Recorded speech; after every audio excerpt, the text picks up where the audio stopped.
What's up, y'all? It's Antoine Winfield Jr., safety for the Tampa Bay Buccaneers. What's up, y'all? This is Jahad Wolf from the New York Giants. What's good, y'all? This is Sterling Shepard. This is Justin Tuck. This boy Flex Gilbert, Super Bowl 42 world champion. Chris Godwin from the Tampa Bay Buccaneers. What's up? This is Saquon Barkley. Dex Lawrence II.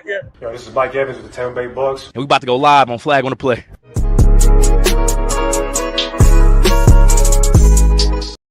Yo, what's good, everybody? Welcome back to another episode. I don't know why my dog is barking like that OD downstairs. But anyways, what's good, everybody? Welcome back to another episode. Flag on the Play, episode 150, bro. We hit 150 today. Kind of crazy, you know. Like I said, I remember when I started this shit back in 2023, early late 2023. We were at 150 episodes, man. We got my boy Flam back in the building. Yes, sir. Early Adonis. Yeah, you know, Kobe and Brian are gonna pull up a little bit later. You know, gotta get. You know, shout out my dog Goldie. You know, I've been seeing his show on TikTok for a little minute, and I met him at DreamCon, and I was walking to over to the game station while I was playing my Madden tournament. And man, Goldie, bro, how you feeling, bro?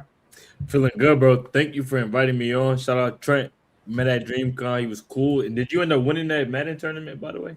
Yeah, I won it. That's what they say. That's what I heard.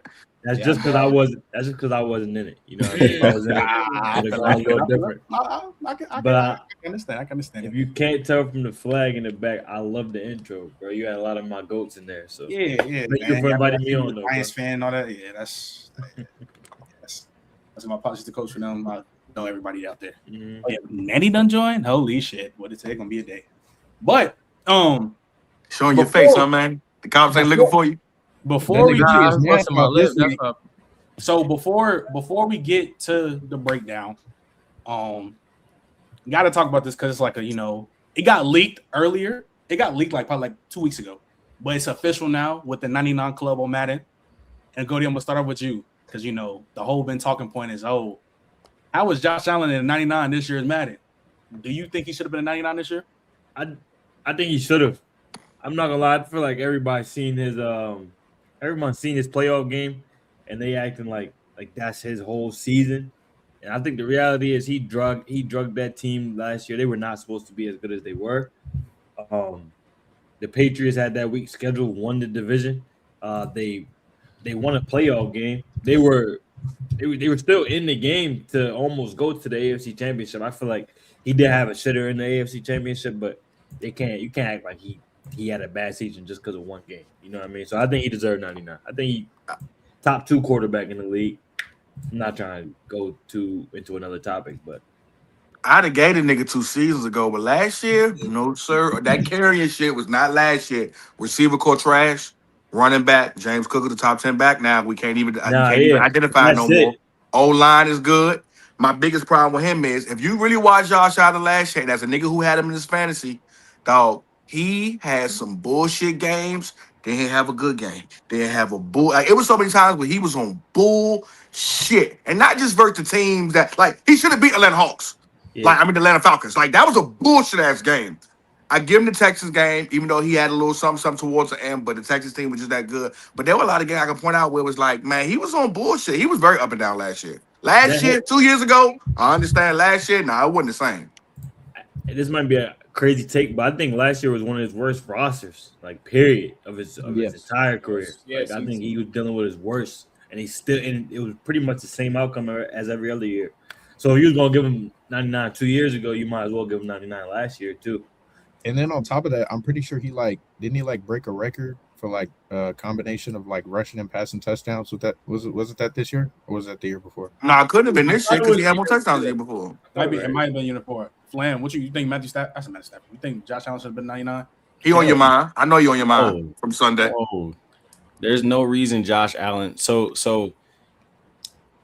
now we're watering down the 99, kind of like how we've been watering down the Hall of Fame, bro. So you want to tell me Matt Stafford is a 99 and Josh Allen was on the same tier as Matt Stafford as a quarterback last year? He wasn't. I'll give him 97. I might even flirt with a 98, but 99 is that is the elite of the elite, the hands down best at your position. It's not even up for debate. Trey McBride deserves it. Myles Garrett deserves it. Stafford deserves it. JSN deserves it. Josh Allen, bro, no. Hell, I'll be up on Slam. Matthew Stafford don't deserve it neither.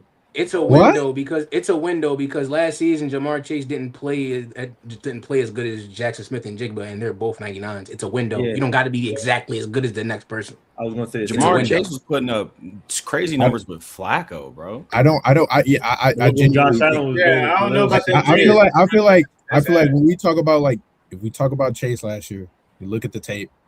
There's really no drop off of what he did the year before, except for the numbers. So I don't see any reason. Yeah, so I'm not hearing that. Not having Joe Burrow just fucking that up for you, son. Literally, if when we look at a lot of the plays that we ran last year, Zach Taylor had already been getting crucial under fire for the fact that Joe was taking out a shotgun all the time. He was barely going under center, and the play action game wasn't doing well because our run game was shit. So it's like, if you get somebody who Joe Flacco, who doesn't have the high improvisation skills that Joe has, the playbook is very much limited in what you're able to do, because a lot of the times the game plan was just get the ball out of Flacco's hands as quickly as possible.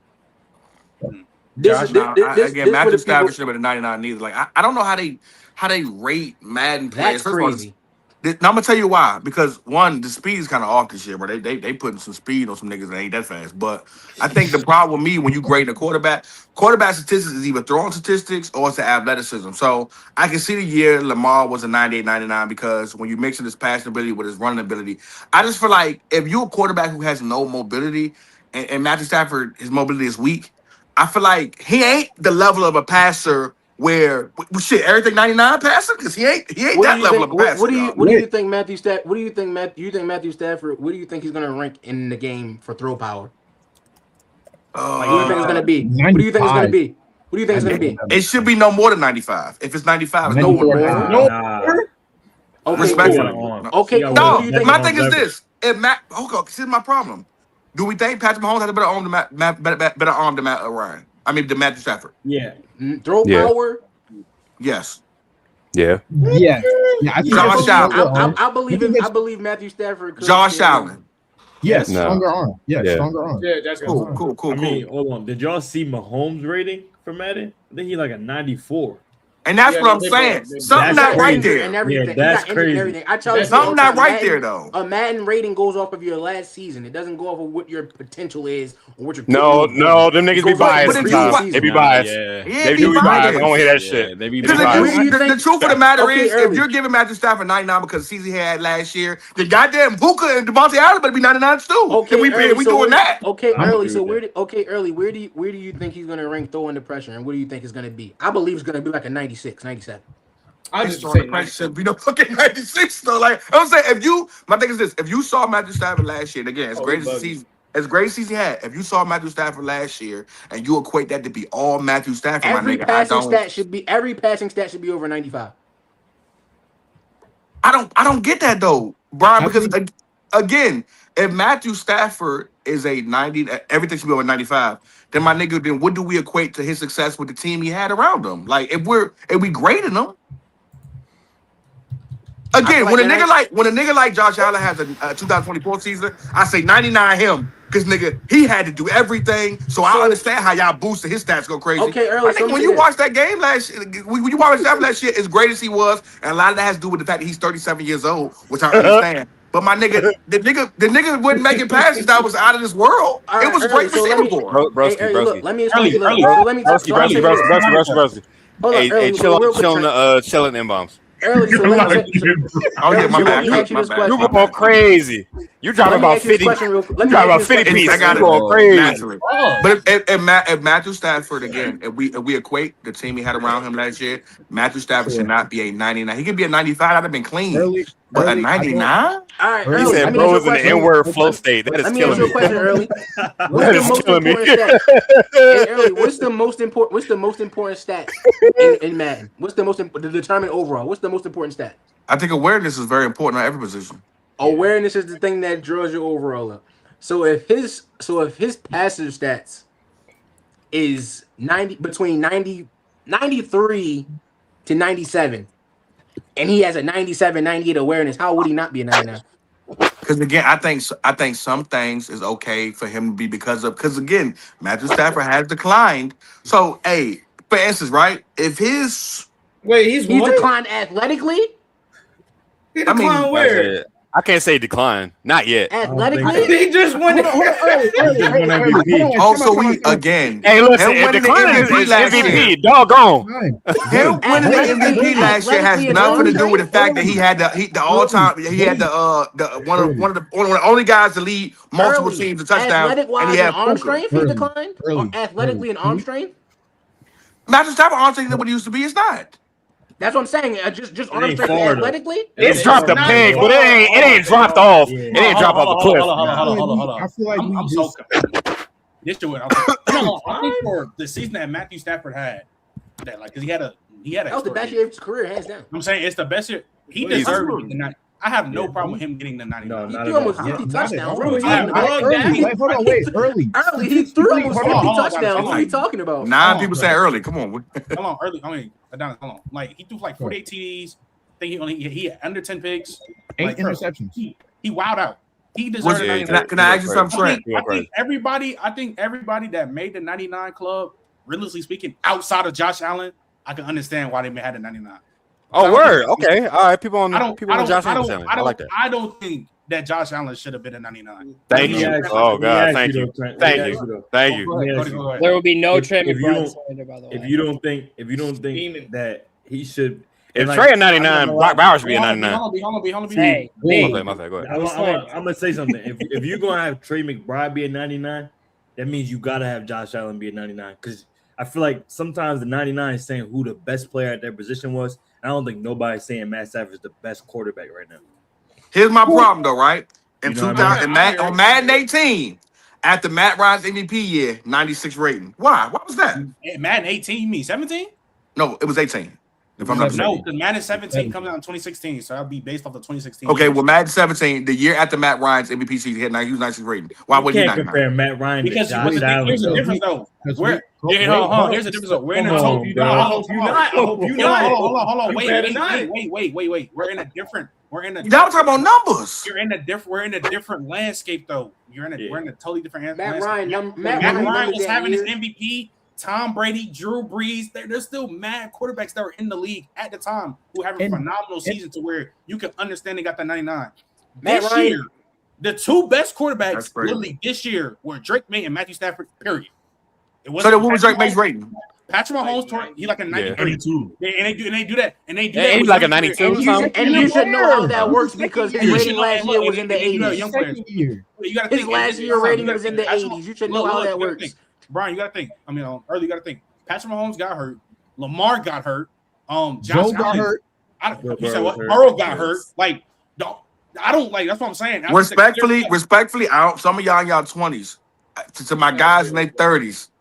Listen, Brandon, to tell you, a 99 used to mean something, dog. It used to mean something, dog. You had to really have a. You had to have a. You had to have a 18. You had to have a Randy Moss type 2007 type year to get that 99. You did. The 99 club meant something. Ever since Chad Johnson got a ball to that, now everybody gets 99. I don't like that. Look, you can know the 99 club. You want to say it meant something? This is the only year for it where it's like a kind of like a crazy polar bear in this situation. But Madden back in the day used to give out 90s. You capping. You capping. No, they did not. Nah. If you was a cover athlete, understandable. Yeah. But it was dog.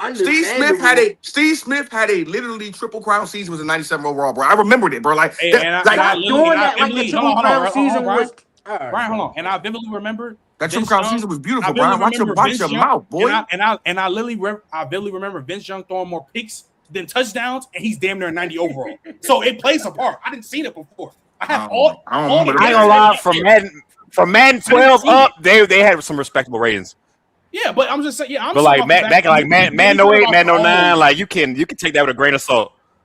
That's what I'm saying. Like, there's sometimes where they used to give out like dudes just wasn't you wasn't throwing the 99 around. Like you might get 3 dudes in the NFL that's the 99 rating. But to get away, because everybody's here to get away from the Madden talk. And I ain't gonna lie, Brian, you got to say the Zay stuff today though. You got. I know you don't care. I know. I just want you to say it because. Let's get to it. Crazy. She just texted me. It's crazy. Let's get to it. It's AFC North breakdown. Let's say chat. about to say number one, we got 82 people in here. If you're new here, especially from Goldie Stream, make sure y'all like, sub, share the stream. You know what I'm saying? Appreciate y'all pulling up on Goldie on Goldie behalf. But so Goldie, I don't know if you've seen the episode before, but we get toxic. We get toxic on these. So I see early crazy shit. This is the first question. Who is the most overrated player in the AFC North? Ooh. Oh my god. All right, let's think. It ain't hard. I got my answer. Overrated player. I got my answer already. I'll go first because I gotta leave. Trent, my people just hit me up. Zay Flowers is the most overrated player in the AFC North by far. You a Baltimore dude, and this Why is that, nasty Brian? for you a Baltimore dude. And this Brian, so why is it?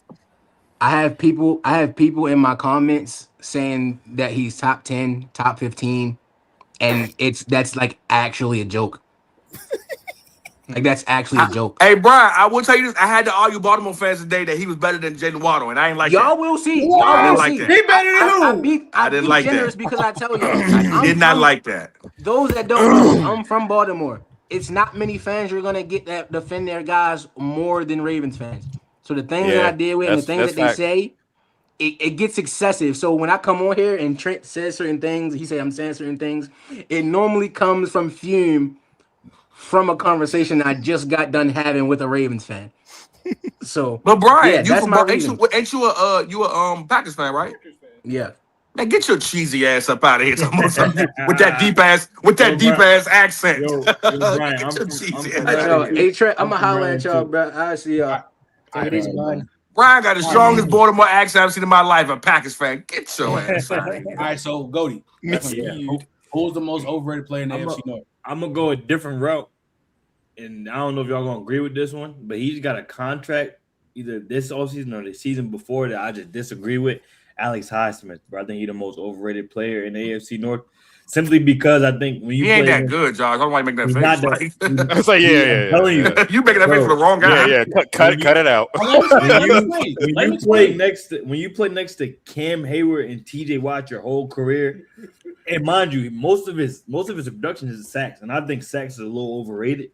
You get what I'm saying? Like as a stat, if you add stats in as like if you judging a whole entire season and you using the stats, cool. But if you just saying he led the league in stats, he the best edge rusher, I disagree with that. So I think Alex. That's Tom Reddick. You right, man. Exactly. Exactly. Can I interject to that? Go ahead, Josh. I want to say something, but I'll let you take the word. I think that might be like most. I mean, I respect your take, but like that's extremely unpopular. Like I don't even think Alex Highsmith's most impressive part of his game is the sack numbers. Like he's been getting consistent pressure numbers for the past 3-4 years. And on top of that, at 2-4, you're not seeing no guy set the edge like he does. Like he's still one of the better run defending edge rushers in the league. He's been consistent at getting to the quarterback. He's been more consistent. I would argue TJ Watt is the third most consistent pass rusher on his team right now. So I mean, but TJ Watt doesn't get talked about. That's not well, TJ Watt has been seeing some different level of coverages lately. Y'all lying now. It's not even just. No, go ahead, Josh. Go ahead. We've seen TJ Watt get worse every single year as a pass rusher. Again, no shade to him. He's still a game-changing runner. But again, we've seen the rate of where he plays as a wide nine increase year after year. He has to get more advantageous matchups because he lost the athleticism and he lost the burst. They're literally he also tore his pec. I was about to say he's been injured. He has not been healthy. I mean, the guy tore his pec. I know. I understand that. Like he's also on the downhill climb, and like Highsmith and Herbig's been on the uphill climb, and Highsmith's been steady, a really good player. So I don't see how he's overrated. But I don't think I don't know if go pick him up on your team, Josh. Let him be a pass rusher for you for the Patriots. Overrated. I'd love him on my overrated. team. I don't think you would though, because it's kind of like I'm gonna hit home for you. He be the best Matthew pass rusher. Judon. Remember Matthew Judon? Yeah. Remember Matthew Judon? Remember how amazing he was in that system? And ever since after that, Matthew Judon was never. I would say amazing. Not the right I mean, he fooled a lot of teams. I'll tell you that much. Fooled a lot of teams. Let me give you a distinct difference because I was on this podcast talking about Matthew Judon again too, and I was the one calling Matthew Judon overrated as a Pats fan. Matthew Judon was optimized by the system as a stunt man. Alex Highsmith's being primarily used as a stunt man. He's not stunting inside and being used as a loop round on some gimmicky stuff. He's winning straight one-on-ones. I wouldn't say think that Matthew comparison Judon was accurate. fully gimmick though. He wasn't fully gimmick. He had some power and good runs. Matthew Judon was a lot of the gimmick Matthew players. Judon was a Y'all be liking edge hitter dudes. too. Yeah, I see what Goldie mean. Y'all be liking dudes when they got people around them, but like, can Highsmith go somewhere where he is the leading pass rusher That's and what I'm produce? No. He's not an edge. I don't give Absolutely he not. has been since He's a Watt high has end too. He's a high progressed. end too. So that's what He's a I'm high saying. He's end. paid like a one though. That was my whole point. He's paid. He's paid like a one. He's paid. I think he. What's his 25, 30 contract? Somebody pull up his Hold on, contract. let's check the numbers right now. Hold on. Unless I'm Yeah, somebody pull up that mistaken. contract. I'm pretty sure he got. Alex Highsmith signed a 4-year, $68 million. No, that is definitely not. That is That was cheap. That's insanely cheap. That's low-key dirty. team-friendly Yeah. deal. That's insanely cheap. That You know is what's dirty. crazy? If You it's- know what's if crazy? it's 4 years, Yo, 68. Josh, I'm not gonna lie. I was calling Josh Sweat the most underpaid edge in the league. Alex Highsmith is making $15 million less than him. Dude, Highsmith's not even a top 25 highest paid edge. Like, Yeah, that's crazy. Jeez. he's only making Well- 17 AAV. Yeah, that's a little disrespectful. Yeah. Now. What He is- might be what's underrated making- now. what's making He might be him- underrated. 17 is 20. crazy. I think he deserves more than 17. But I do think playing next to TJ Watt and Cam Hayward really like that still makes you seem better than I think you are. So- I don't really think he's as good as Oh yeah, 100%. That's we fair. make it out to see. So It's crazy early. Cam Hayward's still doing that at this age. Early, who was Exactly. The most, hold on. So early, who was the most overrated player in the AFC North? Oh man, y'all know me, man. I get tired of hearing about the boy's name. Listen, man. Even one person got to be great, and one person got to be feeding off that. Somebody is a merchant, and I think the merchant is the white boy from LSU that plays quarterback. So I'm gonna go with Joe of the Burrows. Getting tired of hearing about the name, respectfully. Why is he overrated? I just think that With the we don't. quickness, please. Now, mind you, I think the problem with me about Joe Burrow is that we consistently put him in talks as the top 5, and he's respectfully out of the top 5, he's shown the least to be in that predicament.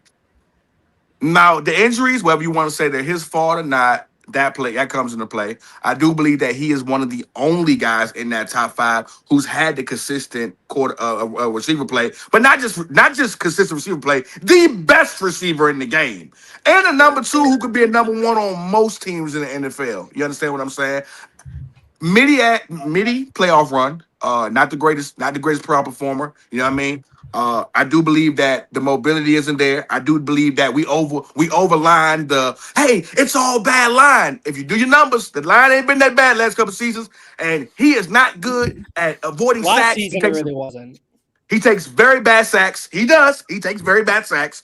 I think I'm just kind of tired of hearing about the Joe Burrow conversation being up there with Lamar and Josh and Patrick Mahomes. And even if you want to say Matthew Stafford, man, I do believe he's overrated, man. I think where we put him at, being that 3rd or 4th guy when healthy, I'm kind of tired of hearing about it when I can listen. I watched Joe Flacco have a good season.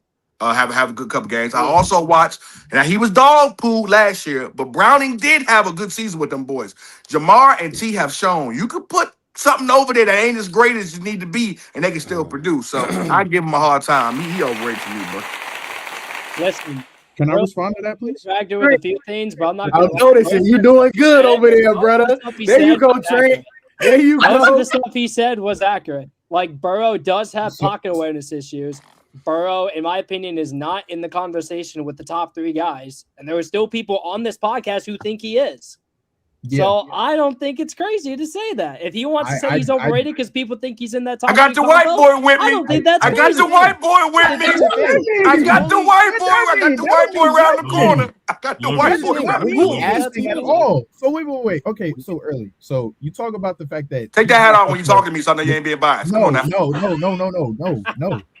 No. What are we doing? Anyways, so you're talking about the fact of like he's not up there with them, and you bring up the fact that like because he's been injured and that he takes bad sacks, right? Okay, sure. And his weapons. I think his weapons play a part.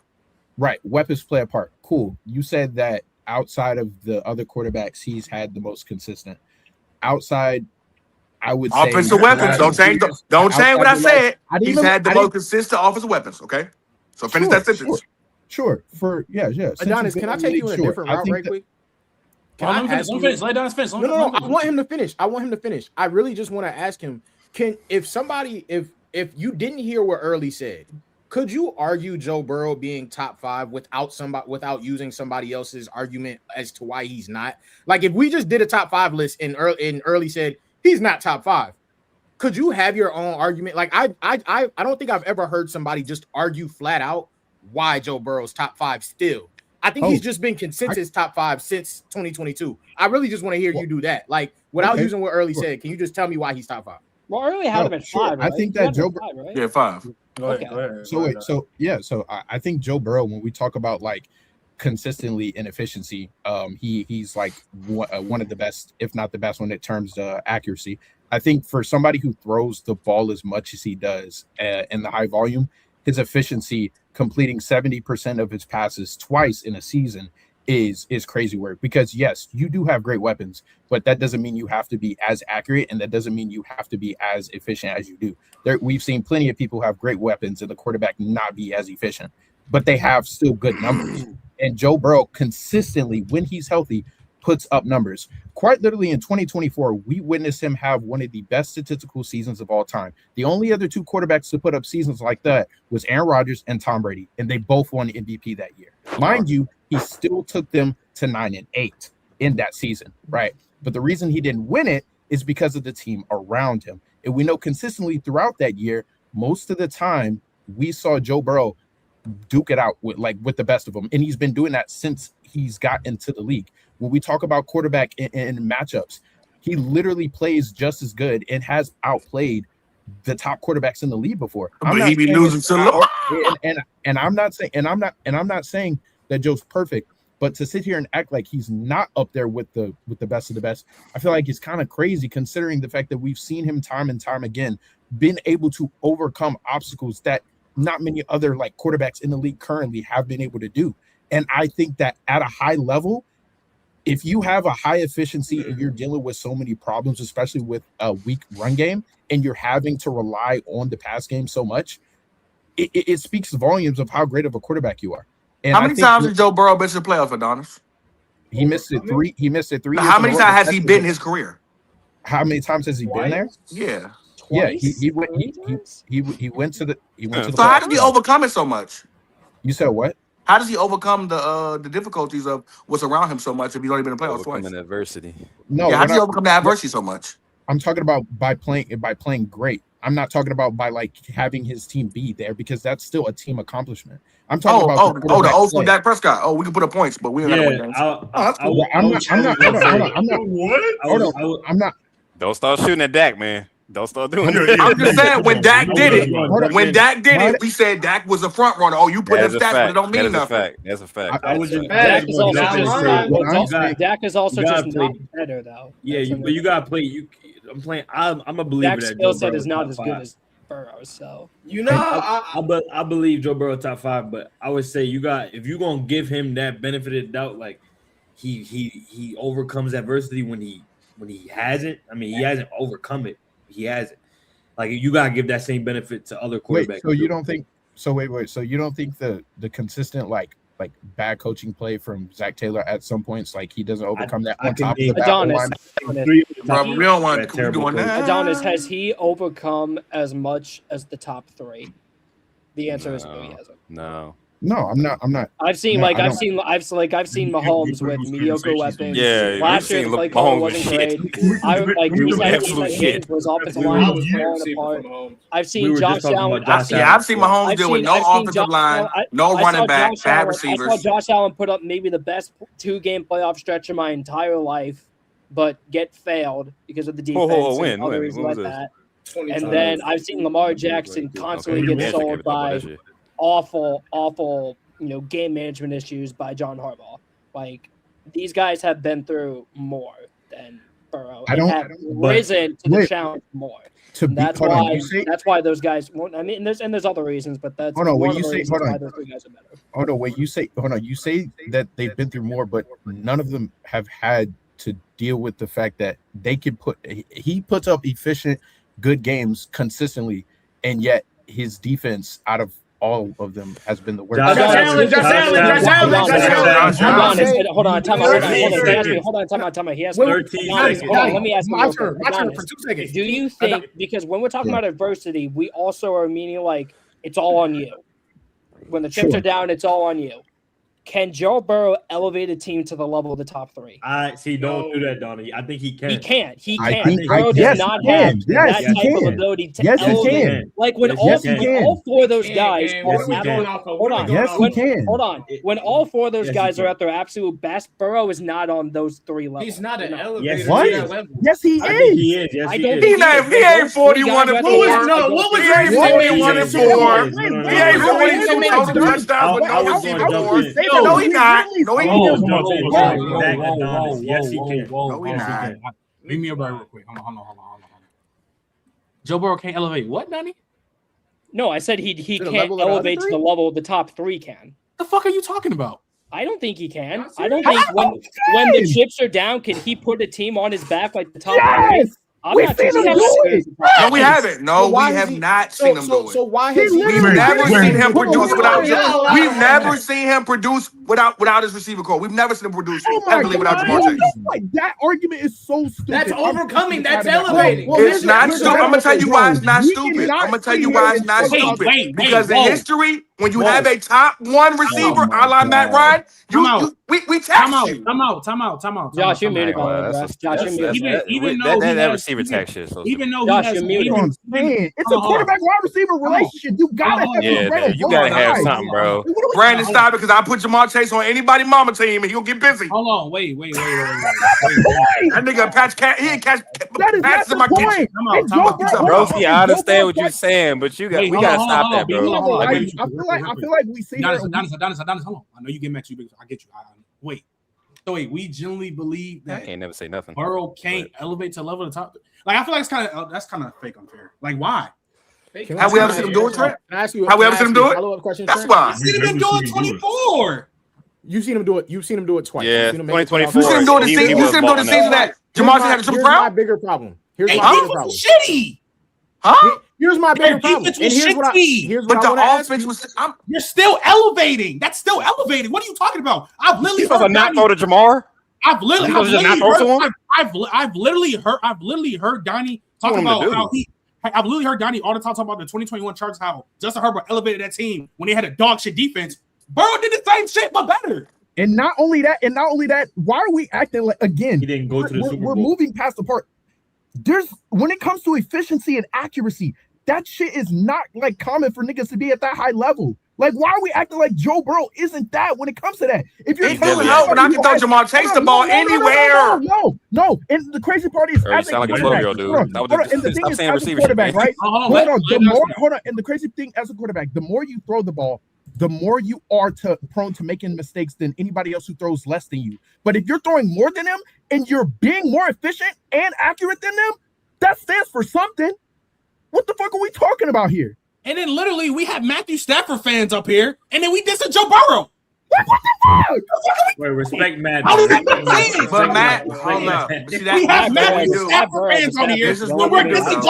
This is what we do, though. Respect Matt. Again, we talk about what Matt had to deal with in Detroit. He had Megatron. And when I'm just saying, listen to me. Hey, listen to me. You see how that feels? Calvin Johnson. You see how that feels? Can I go right quick? You had Calvin. I just said anybody can get busy with Calvin. Calvin Johnson. Wait. Hold on. Post Calvin Johnson. Did Matthew Stafford numbers look anywhere near where he had the motherfucker? Kenny Golladay. Whoa. I will. Time out. There was a time that Matthew Stafford, he was like front runner for MVP for the first 5 games when he got hurt. So he was going to have a. You don't give that to Kyler Murray? Shut that off. I don't. All right. Okay. I'm just saying. Let's throw that in there. I'm just saying. I can understand if somebody says Burrow underrated. Respectfully, Josh, you my main issue is that where you can't tax weapons for Burrow and then hype up Matthew Stafford when all he done had in his best seasons is weapons upon weapons. Or if he had one weapon, the nigga 6'5", 240, one's a 4'3", and he's a demigod. But Trent, that's why the wide receiver. That's when you heard me from the hole. But Trent, here's what you hear with one ear. Here's what you hear with one ear. I said the top 3, my nigga. So why you bring Matthew Stafford anyway? That was the argument. I said the top 5. The problem is the reason it's disingenuous is because you be the first one when somebody put Matthew Stafford top 5 or whatever the case may be right now. You be the first one to be like, bro, we ain't never in our life. You be the first one to say, bro, ain't nobody ever in their life on your good earth ever had Matthew Stafford top 5 before the Super Bowl. So you be the first one to say that. So the reason it's disingenuous is because when you comparing Joe Burrow to Matthew Stafford at the time that Matthew Stafford had Megatron, nobody was calling him top 3. So if the argument is overrated, you can't like. No, but that's what I'm saying. But then again, the reason why I brought up Stafford, the reason why I brought up Stafford, all I'm saying is I just don't like the weapons part. And then try to make it, and you're hyping on Matthew Stafford. And then to go back to what the conversation was when Donnie said he doesn't elevate level to the top 3, even though I literally be on the opposite side of Joe Burrow and I'm defending him, I can't really say that when I literally see him have, I think 70 or 120 yards away from 5,000 yards, 41 touchdowns, and under 10 picks. And realistically speaking, the only reason I didn't make the plus take defense was fucking terrible. On 70% on 70% completion. Y'all be the first one to poo-poo another quarterback. But y'all be the first one. But y'all be the first one to poo-poo another quarterback for their defense being terrible. My quarterback is a victim of it. My quarterback is a victim of it. I diss Dak. I praise Dak. I would please tell me when everybody on this podcast praise Dak. Now everybody on this podcast plays. It's very weird. I say to this nigga anytime I get. I will put my hand up. I slander Dak anytime I get. Okay, hold on, time out. Kobe. Just because I have Herbert over Dak doesn't mean I don't praise Dak. Dak is still amazing, and he always has been. He always has been. And also here's the thing. And also here's the thing. Just because we don't give him the praise that you do, don't mean we hate him. That's not how that works. There's an in-between. There's a game. First of all, I'll be the first one. I'll be the first one to tell you when Dak is bad or wrong. I've never Trent will tell you I've never been one of those Cowboys fans. Yo, Josh, Trent will tell you I've never been one of those. All I'm personally saying I've never been one of those Cowboys in a recent time. I haven't just been shitting on Dak to shit on him. I'm not saying you're shitting on Dak. What I'm saying is people has it not been a topic of conversation that Dak didn't make the playoffs and he had CD and GP. You haven't heard me diss Dak at all when it comes have you heard any of us do that? You do it specifically, no, but what I'm saying is it wasn't supposed to just be about Dak. What I'm saying is we poo-poo quarterbacks for having bad things, and now all of a sudden, if we do it to Joe Burrow and he has the bad defense, now we've seen him elevate and he's only made the playoffs twice. Well, let me ask you, it wasn't supposed to just be about Dak. Again, though, and also in that same breath, right?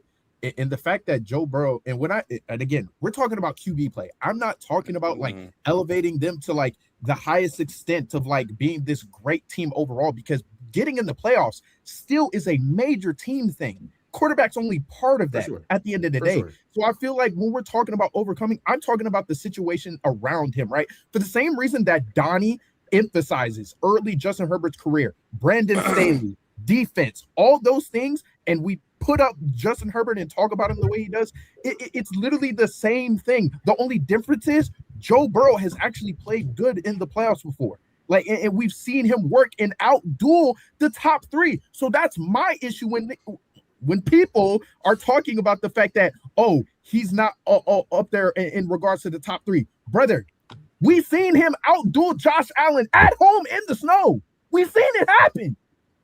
So I'm so lost when we talk about somebody who's one of the most efficient, statistically high when healthy quarterbacks of all of this decade, and act like he can't be in the same conversation, especially when the other two motherfreakers ain't won shit.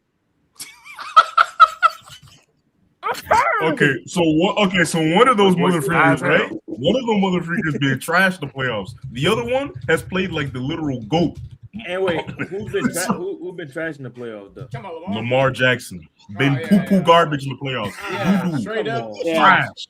I was about to say Adonis. Let me say it. I'm Adonis. Actually, but Josh, you got a different hate. Josh, Lamar at his best. Okay, we know the playoffs because I've gave him a hard time with the playoffs too. But Lamar, would you rather have Lamar at his best or Joe Burrow at his best? I'm taking Lamar at his best. Taking Lamar. We're talking about playoffs. Would you rather have Patrick Mahomes at his best or Joe Burrow at his best? Patrick Mahomes. Would you rather have Josh Allen at his best or Joe Burrow at his best? Josh Allen. That's where it stops. So why the fuck is he top 3? That is my whole argument. Nigga, you a slot more than you supposed to be, you overrated, nigga. If you get $1 more than you deserve, you overpaid. Ask around who has him top 3. I don't think any of us do. When we're talking about at their Do any of us have him top 3? We have to factor in the overall because here's the thing. Even when they're not at their best, though, one quality that Joe has always, in my opinion, had over Josh and Lamar is the fact that his timely and decision making has always been better than those two, more consistently throughout their career in the playoffs, especially. That's a fact. In the playoffs? Wait, in the playoffs? Yes. It's been better than Josh's whole It's better than Josh. You're Josh had his freak. Maybe not Josh didn't throw a pick for like. You drinking that? Hold on. Maybe not Josh, but I can definitely say Goldie, what you about to say? Yeah, I was gonna say someone said that Lamar is a bad playoff performer, and I feel like we gotta really like think about what we saying, right? Okay. No, we don't. Hear me out. Lamar has had some bad playoff games. Cool. Same with Josh Allen. Josh Allen just had one of the shittiest ever. But at the same time, they have repeatedly been in the playoffs. Joe Burrow has been there 2 times since 2020. Are we going to judge those 5 games? Are we going to judge those 5 games? We're not doing this. I feel like that's not fair. We're not doing I hate this argument. We're judging a small sample size compared to these players' whole careers. I hate this argument for the simple fact that I know I'm on the opposite side of Adonis here, but I hate this argument for the simple fact that I think just about any NFL fan, analyst, or quarterback would tell you that they would much rather have not shitty weapons, but mid-tier weapons in an elite defense that will help you get to the playoffs than be in Joe Burrow's position. So the reason I hate this argument or what you were specifically arguing is because I'd rather be in LJ's position and have, even though people have gotten on this wave of shitting on Zay Flowers, I'd much rather have Zay Flowers and a very good defense that's going to Juju Smith-Schuster than the 2 weapons that Joe has, and I'm not getting there. Or Shakir. I think my point, and maybe I ain't worded the right way, but basically what I'm saying is you can't stay here and claim Joe Burrow is a better playoff performer than these other quarterbacks when they have repeatedly been there and also performed well. Like you said, but Goldie. Josh Allen was about to beat the Chiefs. So I'll take Josh back. I'll take Josh back. My bad. I'll take Josh back, right? Lamar played 8 games. Joe has played 7. That's 1 game differential between them. 1 game. That's fair. But I also think we can do that. I also think Lamar, we all know that. We can't say and act like Joe Burrow's situation is much better than Lamar's. It's worse than. It's worse. It's worse. No, I mean much worse though. I'm saying, is it much worse than Lamar? Yes. As a team. So, okay, one of those 8 games. Cody. One of those 8 games was against the Chargers in 2018. Hold on, Cody. For clarifying, you mean as a team, right? Yeah. I'm saying one of those games. Way worse than them. It's generationally worse. One of those generationally worse. Is it? Yes. Lamar has had some elite defense. Look, I ain't gonna lie, you're losing me. You're losing me here. Hear me. You're losing me. Listen to me. Generationally in the worse. playoffs. Listen to me. Were those Bengals defense the year they got to the Super Bowl and the year after? Were they not good defenses? Are we not going to call those the year after? The year they made it. Hold on, 2021. Was that not a good defense? They're not going to Burrowhead and make Goldie, mortal. 2021, our defense stepped up for sure. 2022, they weren't bad, right? But they were solid. They were solid, right? You can win with that. Yeah, yeah. But here's the thing, Bagodi, he's not been back since then. Bagodi ain't never had a 2023 game. Bagodi. Yeah, that's one that's hard to fight. That's the one that's hard to argue. Lamar went to the playoffs because his kicker missed the kick. Wait, no, Bagodi. We can Bagodi. Hold on, we can talk. You made a bad pass too, brother. Hold on. Hold on, wait, stop. We can talk about that, right? But we need to hold on. We can talk about that, right? But the descent. Hold on. But the talent on defense descended so fast for us, it wasn't even freaking funny. Like we can't even sit here and do this. But the thing is, we literally saw Lamar. Logan Wilson wrapped into UDFA's. Hold on. Go to well, tell your team get their money up, man. And then on top of that, shut up. And then on top of that, right? We can't sit here and act like the 2023 year, Lamar Jackson's best freaking chance. That was it. And he shitted that shit all the way. Listen. It is what it is. I didn't want to get point to get missed. Say your last point. Yeah, my bad. I was just gonna say you can't take I feel like it's going like quality over quantity. Like it's like we taking this small 2-year sample size of Joe Burrow versus an entire career. Lamar's like repeatedly there. 7 games versus 8. And I'll say this. Some of those games, we can't are we holding 2018 against Lamar? We can't. Yeah. 2019, we can't hold that game because he's a rookie. What are you not 2018? 23 though. You cannot argue 23. 23 for sure. Yeah, he might win the ball that year. I'm just saying. Hold on. Yeah, go ahead, Nani, say your point, and I'm about to get. Okay, I'm so glad we're talking about this. 2 years ago, I made a video or not 2 years ago. 2 years ago, a couple months ago, I made a TikTok that I wasn't gonna upload it, but I decided to delete it. I compared Josh, Lamar, and Joe as playoff performers. If you were to put their sample size in a 17-game basis, and I also excluded Josh's first playoff game and Lamar's because Lamar was a rookie and Josh really wasn't Josh until 2020. So I excluded those first 2 playoff games from both of them. If you go off the numbers and a 17-game sample size, Josh Allen is number 1 and it's not even close. And then after that, so I'll just read it off. Josh Allen in a 17-game sample size, over 5,200 total yards, 43 touchdowns, 8 turnovers, a 101 passer rating, which is 5th all time, and a 67 completion percentage. That's elite numbers. These are playoff numbers in a 17 game. Joe Burrow, you have around 4,700 total yards, 25 total touchdowns, 10 turnovers, 93 passer rating, which is 15th all time, and a 67 completion percentage as well. Lamar Jackson, exactly 5,000 total yards, 27 total touchdowns, 17 total turnovers, 84.6 passer rating, which is 36th all time, and a 60% completion percentage. Shit. So if we're going off the numbers, technically Burrow and Josh are better. Bro, we knew this. Who the fuck up here is okay for Lamar being a good player? But we ain't doing. Yeah, we. The thing is, it was we had 2 years. You get I just want to say that I'm not about to sit up here and talk about Joe Burrow in the playoffs when that shit get overrated. We have odds. Oh, brother. Anyways, all of it is though. He ain't lying.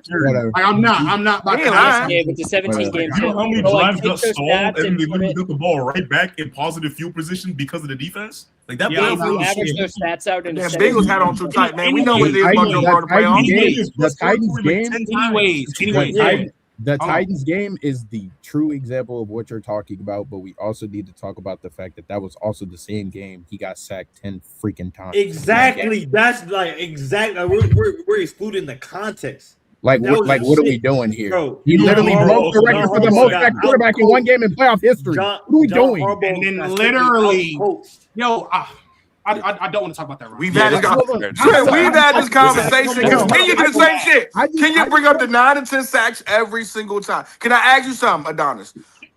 Don't ask me. Hold on. No, real quick. His Super Bowl run. Really, stop. We can move on because Trent wants to move on. I literally just want. I didn't even want to get into that. I just wanted to make my last comment over our quarterback. I just wanted to say we're talking about it. At the end of the day, we always talk about who comes up in the big moments. All I'm gonna say is we're talking about quarterbacks. Your job is to help your team more than to harm it. Joe Burrow helps we get it. You love him. The biggest moments more than anyways. And that Super Bowl run was Mickey as hell. Hey, listen, I got overrated. Whose turn is it? Anyways, Flam. Who is the most overrated player in the AFC North to you? I'll make it quick. It's Zay Flowers, bro. I can't stand talking about him. It's Zay. Like I'm tired of Zay. Zay like he'll give you 2 out of an 18-week season, bro. Gonna give you 2 fire games and then disappear for the rest of the year. I don't see what the appeal is. Lamar's needed help. He's been needed help. I don't like Zay. I don't see why everybody puts him top 15. It's nasty work to me, and I can't stand it. Bro said 5. Y'all don't even be having them top 15 though. Flam got all shit on them. No, give you 5 solid ones. I'll give you 5 solid ones. He's talking about the consensus, bro. He's not talking about. Yes. We don't have Hey Trent, respectfully, what consensus are you talking about? Because I don't know nobody who gives Zay. NFL Twitter. That's why people say Zay Flowers overrated. Yeah, there's analysts who had this man like they think he's a top 12 player in the AFC North, and I'm like, please, that's crazy. That's nasty. Josh, my fault. Who was the most overrated player in the AFC North? Fuck. Oh, I'm just gonna get this off about Roquan Smith real quick because for some reason, he took mine. Mid as fuck last year. Josh, go ahead. Josh, go ahead. Wait, hold on. Josh, repeat it.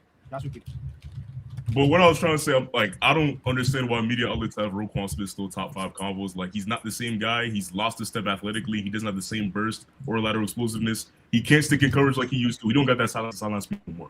He's literally just a downhill thumper now. And now that they've had more injuries to the D-line has gotten worse over the years, you've seen his flaws be exposed even more. Like, he's not fitting the run like he used to. He's getting shook by backup running backs. I'm like, okay, bro. Like, he's not the same player. This Negro is spitting. Nah, go ahead. I'm sorry. He's awful, bro. Oh my god. Oh my god. Awful last year. The hell out of Roquan. I can't wait till my turn. He was awful last year. BK, who was the most overrated player in the AFC North?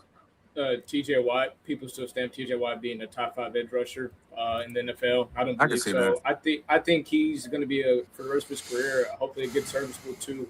Elite run stopping with some good situational pass rushing upside, but he's not a top 5 edge rusher anymore, and he's not the best pass rushing option on the squad, and people still stamp him to be so. So it would be TJ Watt for me. Shame you. Shame you.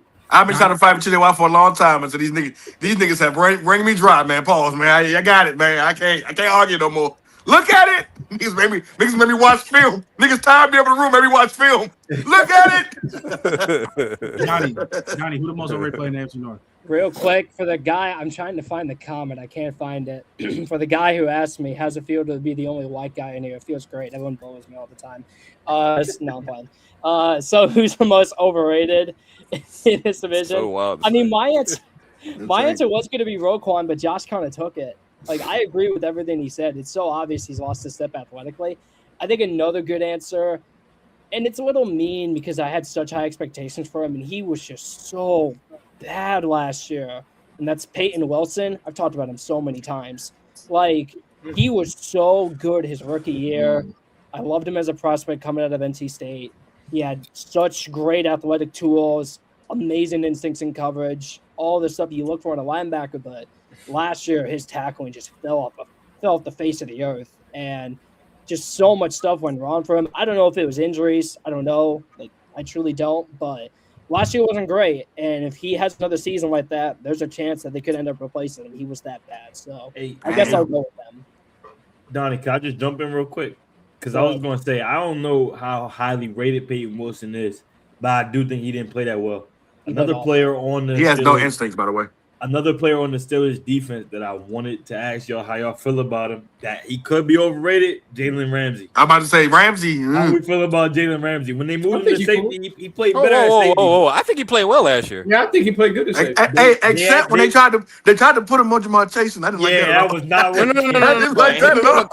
in the corner, nah. That's put that nigga in the sofa. I think he played well. He was decent at safety, but I don't know. I mean, he's good. I mean, he's good in the like. I think he's pretty solid at safety. So yeah, I don't know. He's good in the. Well, he used to play a ton of star back when he was with the Rams, but now he's playing. All right, Kobe, who was the most overrated player in the AFC North? Damn, I just keep getting switched. I had to. But you was talking about Joe Burrow for like 50 minutes, bro. Oh, gee, baby, you're crazy. Hey, Trent, post Kenya's tweet. I mean, post her chat. I gotta find shit. Yeah, that's funny. You got any? And is. It is. And is. all mine have been taken about and talked about and abused already. Roquan and Joe were, B, yours Roquan too? Yes, and I'm doubling down. Man, the past 2 years, he has been he's been borderline terrible. I ain't gonna lie. I don't know if it's the scheme or whatever. I know they got a new defensive coordinator. Maybe that'll help him out. But man, he was never a pass coverage guy to begin with. That wasn't his game kind of coming out of college. But shit.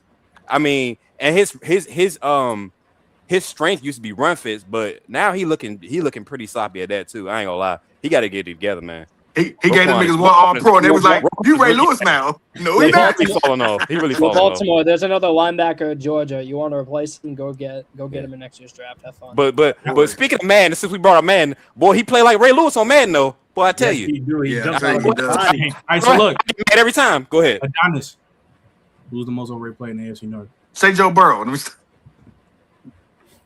Thinking his he's name. going to say a You say his Cincinnati name. Bengal. Anyways, bro. My answer was Zay Notice how Flowers. Adonis is copying me. Oh, my bad. Golly. Hey, shut up. Anyway, my answer was Zay Flowers, but another player that I think is just continuing to like trend downwards, Marlon Humphrey. I think Marlon Humphrey is nowhere near the man coverage corner he once was. I think that he consistently gets exposed, especially trailing in deep routes. It seems like he get lost in the sauce, and his ball skills are just like he's just like lost every fucking time. Shit's bad, terrible. And every time, like usually a wide receiver like gets off of the break of his routes, the separation is nasty on him. It's like truly like despicable. So if for not Zay Flowers, definitely Marlon Humphrey. Hey, Adonis, you ain't got to tell Marlon Humphrey overrated. That one Baltimore fan, he hang outside every game. When Trey said that in 2024, when Trey said that, giving him the blues. When Trey said that, I think last year he got blitzed. I did too. I called Marlon overrated last year too. Because the thing is, people still have him in like top 10. I'm like, as a corner. I don't know who. Yeah, even people mad about Humphrey. Yeah, like people still got him in like the 8 to 10 range. I'm like, how? I ain't see that nowhere. I ain't see that nowhere. Nate Wiggins better than him. Yeah. Let me read these super chats. So Nate Wiggins ain't that good though. Appreciate you, Tasha, with the 5. Appreciate you, Marley. He said, from 5 to the bread man, aka Jalen Carter, highest paid D tackle ever. Fly Eagles. Yeah, he got paid crazy. Yeah, I'm not gonna lie. That was a nice contract for someone who's gotten worse every year. I mean, how they go from we about to trade him to we gonna make him the highest paid? Hold on. Oh my god. I mean, it's just dude. Look at the stats, bro. Damn. Hey, I'll get to you. Appreciate you for the. I still got to figure out what the fuck these jewels are. Appreciate you for these jewels. Nasty Ninja, you said earlier when you was arguing Purdy versus Hurts, you should have said Purdy was hooping with DeMarcus Robinson and Jaquan Jennings against the Eagles. Hurts could never. I mean, we know that though. We know that. Appreciate you, Meech, with the 5. He said, "Fam, Jamar and T don't make up your defense letting up 40 a game." Well, they can help when you can drop 40 with them. I'm just saying. Now, Donnie, you don't get them MIB glasses off. You like Hancock. But Donnie, Donnie, before we continue, you said Jalen Carter was super overpaid. He has no idea, Brandon. Let me ask it again. So, what's up? Donnie, you think Jalen Carter was super overpaid? He wasn't really overpaid. It's just a gamble. Like his rookie year deserves that type of money. His second year, I don't know. And then his third year last year was just awful. I mean, there was no type of motor. He didn't really try to win with power at all last year. Most of his wins were with finesse, or most of his wins came from stunts, which that's just super inconsistent. Like Jalen Carter is an unbelievable talent. When he's at his best, he plays like a top 3 D tackle in the game. But the issue is when you've gotten worse from a statistical level every single year, your pressure rate has gone down, your win rate has gone down, your missed tackle percentage has gone up. When all those continue to get worse every single year, I'm not saying paying him wasn't smart because he's so talented, you have to pay him. But if he continues to get worse, like let's say next year he's even worse than last year, I mean, that's going to be the worst contract in the league. So I don't know, man. It's risky, but he's so talented that you kind of had to pay him. He wasn't the worst contract of the day, though. I don't know. As far as DT's, Donnie, where you at? Brian O'Neill getting all that money was ridiculous. I thought you were about to say Denzel. As far as DT's, where's he at? It's hard to rank the guy because last year he was terrible. Like, you can say injuries. I saw Jeffrey Simmons light up the world with a torn ligament, so who cares? Like, Jalen Carter was awful last year. He was not good. Like, objectively, Jalen Carter was a negative for the Eagles. He was spitting on quarterbacks too. Level. He wasn't getting pressure, and he wasn't a good run defender, and his motor was just not there. I would say at this moment in time, he what tape from last year showed me he deserves to be in the top 10. He didn't play like the last year, so why should he be? He didn't. He was bad last year. You can't take a small you can't take this season and just base it off that. You can say the same thing about Dexter Lawrence. But Goody, the problem is year 2 was worse than year 1, and then year 3 is the worst. But year 2 was he was still a year top 2 5 was DT. good. Like year 1, he played like a top 5 D tackle. Year 2, he played like top number 10, 1 D tackle. And then last year, he looked like he didn't even want to be on the field. And I feel like you can't when a player gets injured or has injury concerns in the season. Also, he has his own concerns. Do you think his first year he's better than Dexter Lawrence? I mean, I'm biased. No, not actually. It's the Donna's guy now. Actually, never mind. No, I'm biased. I think Dexter's number 1. I'm not saying the contract wasn't deserved. I'm just saying it's risky. But Donnie, though, if there's because chat's saying you're being extremely disingenuous because there's a difference between a torn ligament and both of your shoulders being fucked up. Yeah. If both of the everyone's told me it was only one shoulder. If both shoulders are messed up, then I guess you're getting punched in the shoulder every. Then if you want to say that, sure, maybe that's why he was that bad. Why was there a regression in year 2 then? Why? I think regression from we're talking about shoulders being punched on, man. Like Eagle fans, you can get mad at me, but I hope you guys watch the tape. Year 2 was worse than year 1. Let me read the rest of these super chats we got. He ain't better than Derek Brown. Let me read these. Appreciate you, Angie. Shout out to the OGs. It's up Trent. Some panel. Shake my head. It's getting hard to see. It's getting harder not to see the black buys with these hoes. Yeah, Lamar had one weird season. He followed, but Burrow bum ass stayed hurt and his ceiling's to the moon. Ridiculous. Yeah, talking to you, Adonis. You ain't talking to me because here's the thing. I'm not even gonna get into that because that shit bad. Listen, if the injuries were that bad, then sure. Niggas forget people forget Lamar. Anyways, Justin, appreciate you with 5. Donnie, you nasty. JC couldn't even do a push-up for half the year. Yeah, so you being nasty. But so moving on, number 1, chat. We got like 100 people in here. Like I said, if you're new, like it, share the stream. You know what I'm saying? We're on the road to 4K. But Flan, back on you. Yeah. Who is the most underrated player in the AFC North? Underrated. I don't know if it's underrated. I think it's more so promising. I'm gonna go back to my squad. Tyson Campbell, man. I think there's something there. I don't know what's there, but you don't know what's there. But no, like I feel like he has promise, bro, and especially with MJ coming off of his Achilles last year. With the loss of Miles, we're definitely gonna have to pray on that back end to help us out a little bit. But from what I saw from Tyson, bro, I like his ball skills, and we're usually in close games with Cincinnati and the Steelers. I think, especially after paying Denzel, I think AB sees something in Tyson, and just watching like a lot of our old games, man, he's nice, bro. That boy's nice, man. B. Yeah, Tyson is good. I think an underrated player is definitely Nate Wiggins. He didn't really play to his strengths last year. That scheme is just weird. They're playing man coverage with 10 yards of cushion. I just don't understand why they're doing that. With Nate Wiggins, well, mind you, his last season in Clemson, his coverage, especially man coverage, was very high. He was that first round pick. Yeah, and honestly, Nate is a guy, he can step up to the challenge. He's really smart. He's really athletic. They just didn't play to his strengths at all. I understand that, the league is moving more towards zone and getting away from man a little bit. People ain't playing man a whole lot, but Nate's his strength is man coverage, and when you get him 10 yards of cushion, that's just ridiculous. You're not really gonna make a big impact doing that. So I think Nate is really underrated, and he gonna have a bounce back year. Kobe. Most underrated player AFC North. Travis Jones, D-line, Baltimore. That's a boy from UConn. Kobe said like how they introduce themselves. Travis Johnson, D-line, Baltimore. I like him. No, just nasty. In a guy that consistently stops the run grade is just insane off the charts. Pass rush can get better, but overall, I think one of the D tackles that hasn't been getting or D lineman that hasn't been getting enough recognition.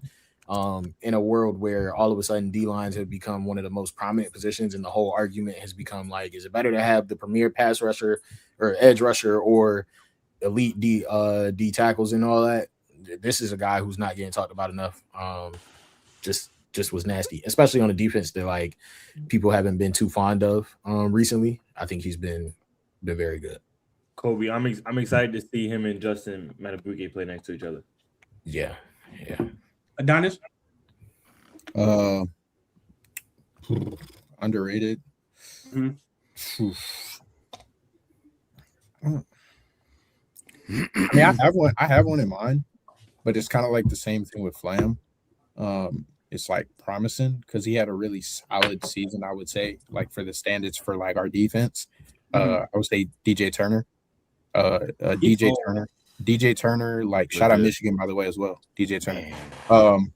I think overall, when it comes to like man coverage corners, for somebody to be so undersized and for him to be so physical, and his speed is some of the best mirroring. His speed is some of the best, and then his technician skills with his feet to be able to mirror and stay with guys like 5 inches taller than him and create great pass breakup plays is like one of the best parts of his games. And I think if he hones on that, like genuinely, he's gonna, I think, and should get the respect he deserves for real. So I definitely say DJ Turner. Donnie? I was looking at the 2024 draft class, which is one of the best draft classes I've ever had the privilege of scouting. Awesome class. Had so much fun with it. I was looking back and realizing how disappointing so many of the top positions were. Like tackle and wide receiver were dominant in those classes. I mean, we had 9 offensive linemen go in the first round, and I believe we had 12 receivers go inside the top 50, like absurd stuff. A lot of those guys haven't really been – they've been up and down. There's been so many disappointments, or there's just been guys – when you look at the offensive tackles, it's Joe Alt, and then it's like just a whole bunch of like guys who have been good or injured or just not good at all. I think Amarius Mims, the tackle for Cincinnati, has been tremendous for them last season. I think he's a star in the making. He has all the physical tools you can look for in a tackle, clean pass protection. That was the main issue with him coming out, was the hand placement, and the kick step was not great, even though he had the traits to really develop them. Cincinnati's a team that gets a lot of crap for taking developmental players and it not working. Like it's early on Shamar Stewart, but you get the point. And then Miles Murphy's the prime example too. Like they have done a good job at developing Amarius Mims, and I'm not going to say he's going to be better than Joe Alt because that guy, literally one of the best tackles in the league already.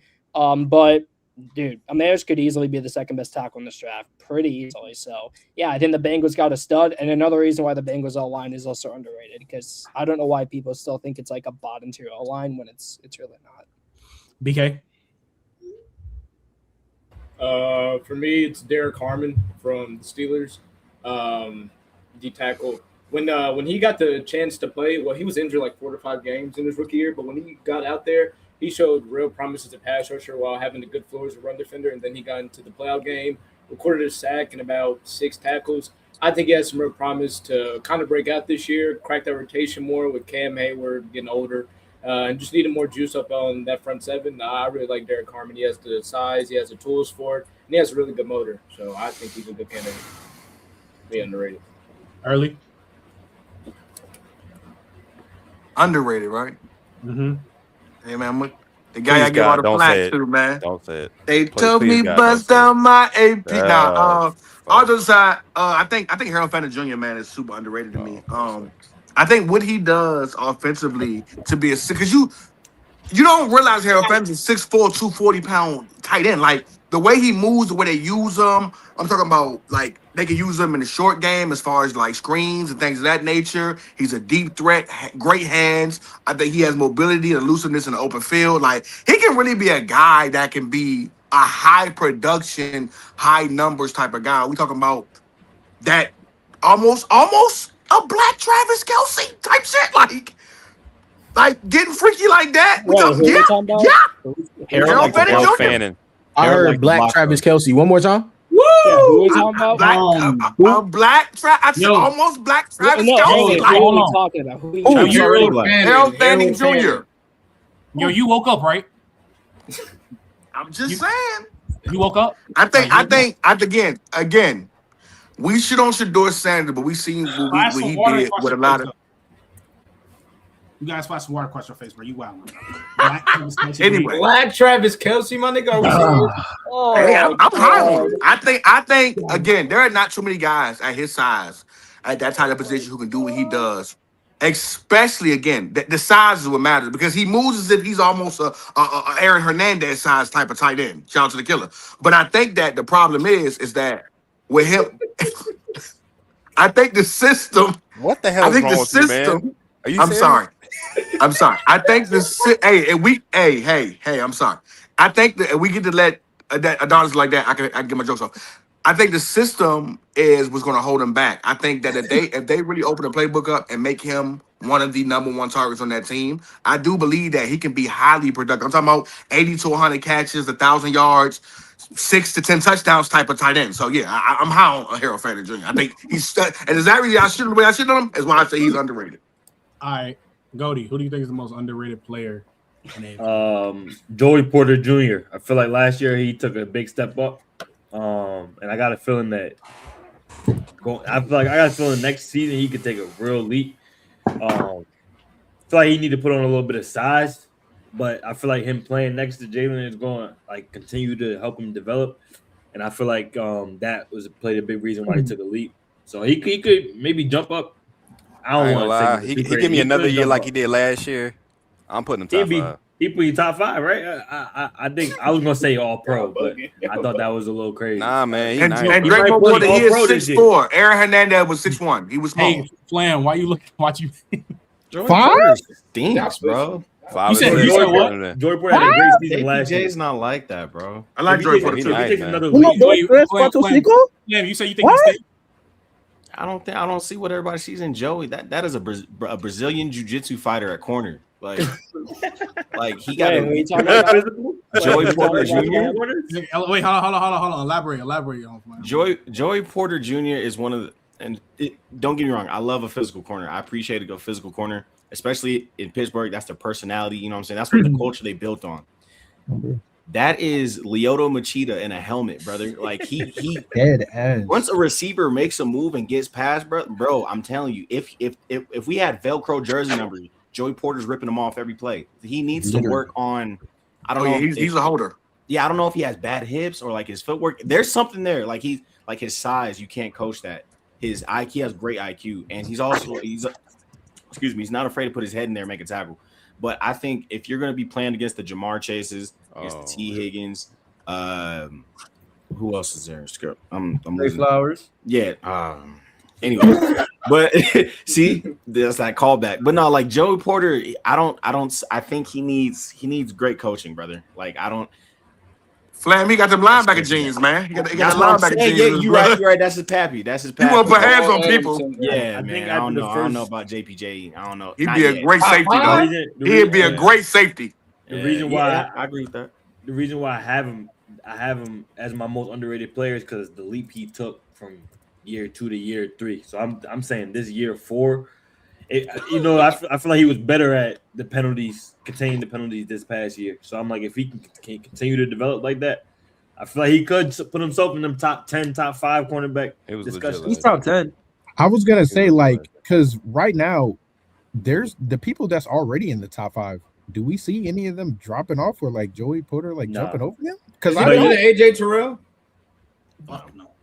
So then, who got McGuffey in their 5? It don't matter. He way better than JPJ. I'm about to say McDuffie. He ain't sniffing war. Oh, you think JPJ messing with McDuffie? What do you value? I can see him taking that leap next year and being better than McDuffie. McDuffie league? McDuffie?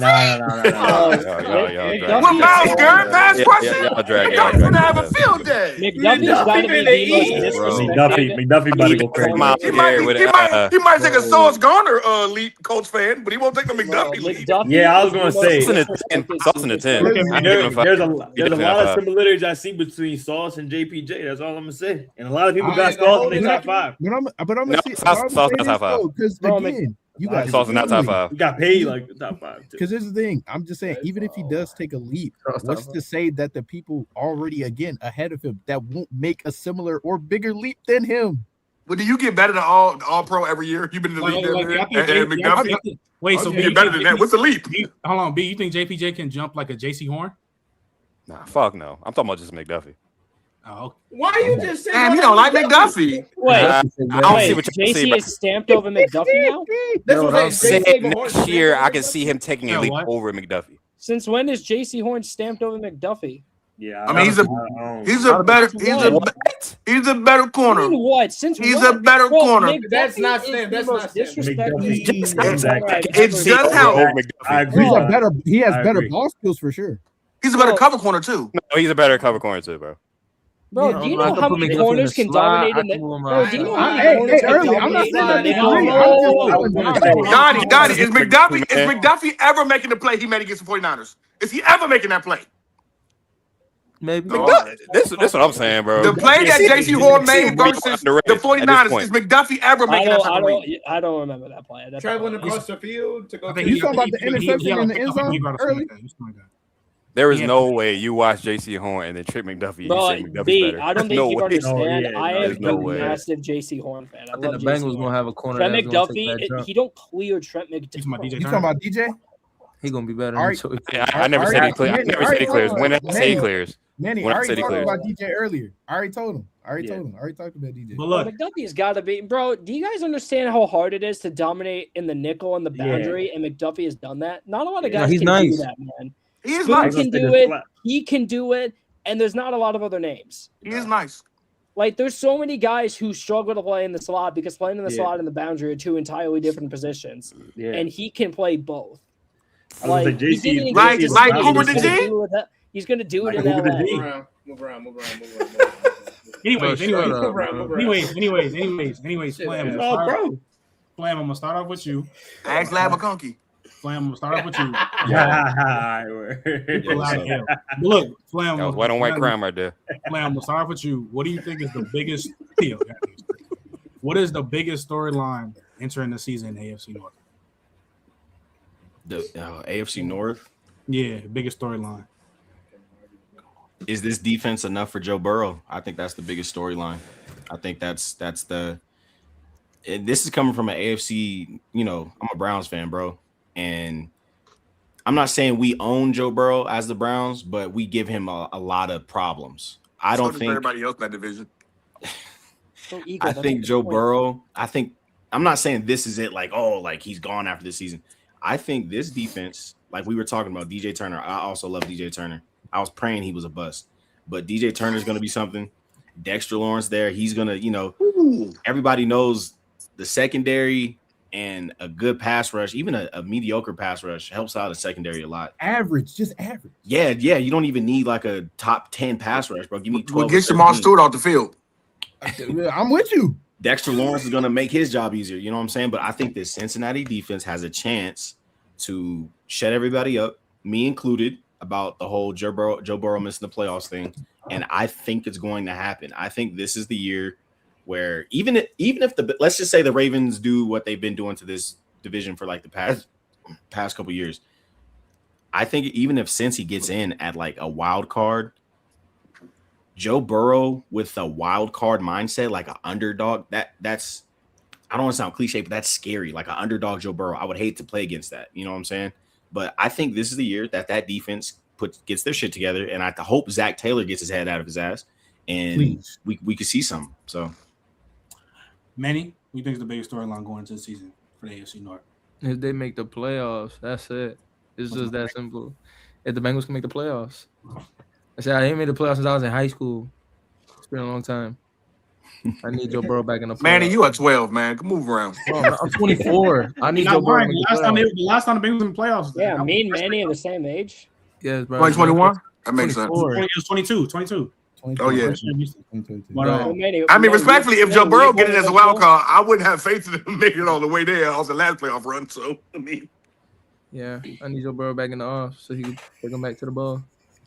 Goldie, what you think is the biggest? Just to lose to the Rams again. That'd be ironic. What you think I got that. That's my bowl. What you think is the biggest storyline for the AFC? For the AFC? For me, I think it's simple. I mean, I feel like everyone here probably got the Ravens as the favorite going into the season to win the division. I mean, they're a Super Bowl favorite, like odds-wise. So my biggest storyline is this the roster that can go there? Is Jesse Minter upgrade over Harbaugh? Like, it's kind of like a two-way street because I feel like this is the best roster. This is the best defense Lamar got on paper. This is the best offensive line he got on paper. His weapons, I don't think the weapons. You said this the best. The best offensive line. Can you say that one more time? The best offensive line. Oh, hey, don't jump. Hold on. Repeat what you said. I think this is the best defense. Maybe Dennis been tripping, dog. I think this is the best offensive line they got. Without Linderbaum? They just replaced. They replaced. You've been saying some shit today, baby. You get it. I don't like it. Lala all pro, man. Hear me out. First of all, Tyler. Niggas be saying wild shit when they say "hear me out." Go ahead. they lost. Let me land. They lost Tyler, but they just replaced interior O-lineman. They just added in. I don't know how to say bro name. Vega Ioane. Yes, I think he's going to be. I think he was the best guard in the draft, even over the guy that my team took. Idiotically, I think he's the best interior lineman in the draft. So I think he's going to be a day one help to the offensive line. And I feel like he ain't had a great offensive line. Period. So I think this is an upgrade from last year at least. So, but Goldie, all right, Manny, relax. Manny, relax. You are a Jets fan. That don't matter. Like, wait, but Goldie, hold on. Goldie, how do you go from instant rookie playing good to Tyler Linderbaum? Like, all pro. Why game? Hold on. We're talking about the same. Hold on. We're talking about the same all-pro, best run-blocking center, Tyler. We're talking about that Tyler Linderbaum. Yes, right? but hear me out. We're talking about that Tyler Play though. Let's bring that up. Hear me out. First of all, he's an all-pro center. I'm not taking that away from him. But what I'm saying is it's a unit. I feel like the unit got better. You got to say lost Tyler Linderbaum. I feel like the unit got better. That's like saying I think the Giants' defensive line got better. We lost the best D tackle in the league. I think our defensive line got better. You get what I'm saying? The unit can improve by losing one star player. I think the unit is better than last year. Goldie, I'll say this. If that's your prediction, I don't hate it, but I'm just saying to just say that outright now. That's my prediction. That's what I'm thinking. I'm thinking that the offensive line is better, and I'm thinking that the defense is undoubtedly this is the best. Like from top down, I think this is the best defense they got. I know we said Roquan, they're a little overrated, but I think if you think highly of Roquan, this should be the number one defense in the league. So can this offensive line, can this defense take them past where they've been? Bro, what? Y'all putting a lot on it now. You niggas have been rooting for the Bengals a lot. This all season, by the way. Like, your logic, I ain't gonna lie. By this dude logic right here, there's no reason Lamar Jackson should not win the fucking Super Bowl. Like, that's the storyline. But that's Manny. The St. Louis Rams are playing in SoFi. I think this is one of Lamar. Yeah, there's a reason why he can lose the Super Bowl. Had in recent years. Like, I'm being so serious. Dog, are you crazy? Yes, this team is not better than the team we had. No, 2023. They're not better than 2023. No, not even close. 2023 Ravens. It's not better than last year. Genuinely, look at this defense that they got this year. We're trying to defend this. Bro, you had arguably one of the best defenses of all time in 2020. What year? 2024? 2023. I'm not saying this as a joke. I'm not saying this as a joke. I genuinely think on paper this could be. It's either. In my opinion, I think it's gonna be a top 3 defense in the league. So wait, do you think? Are you saying? Hold on, wait. I have a question. Are you saying this because you think their secondary is better than 2023? Though. Yeah, I think. Well, first of all, you could argue the secondary has gotten way better. Sure, that's the only argument I would say. The pass rush too. The You talking about the Packers Ravens, still, right? They finally have a solidified He knows star. Max Their Crosby didn't interior go will to be the better. team, right? I think Mike Green is a lot better than we think he is. I think Mike Green's a lot better than he is. I think Trey Henderson helped that out. I'm just saying though, because that year, that front seven was despicable. But I'm saying I think it's going to be better this year, bro. I think they're better on the interior. They're better Y'all on gonna the have they're y'all better gonna on have the a top DB. 5 defense of all time Look, this year. That's what I'm hearing. So look, BK. That Ravens 2024. But Jacoby Lane has to step up though, Goldie. BK, I think he's going to. BK, what is the biggest? What's the status on Matt Abuja?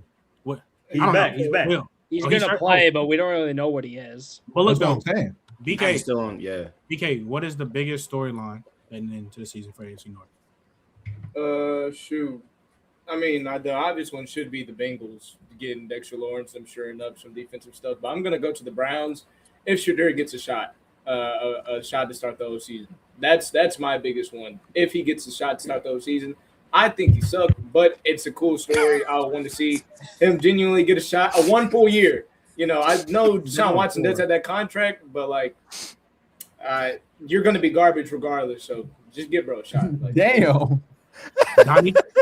I think a really big one that we're missing is how fast are the Steelers going to crash and burn without Mike Tomlin? Man, Donna, sit down. That's fair. I'm going to put my shoes on. Shut up. I don't know, man. I don't like the Steelers roster at all. I think the wide receivers are limited in terms of what they can do because DK and Pittman are essentially the same player, except one's just a little bit faster. But they both do the same things on the field.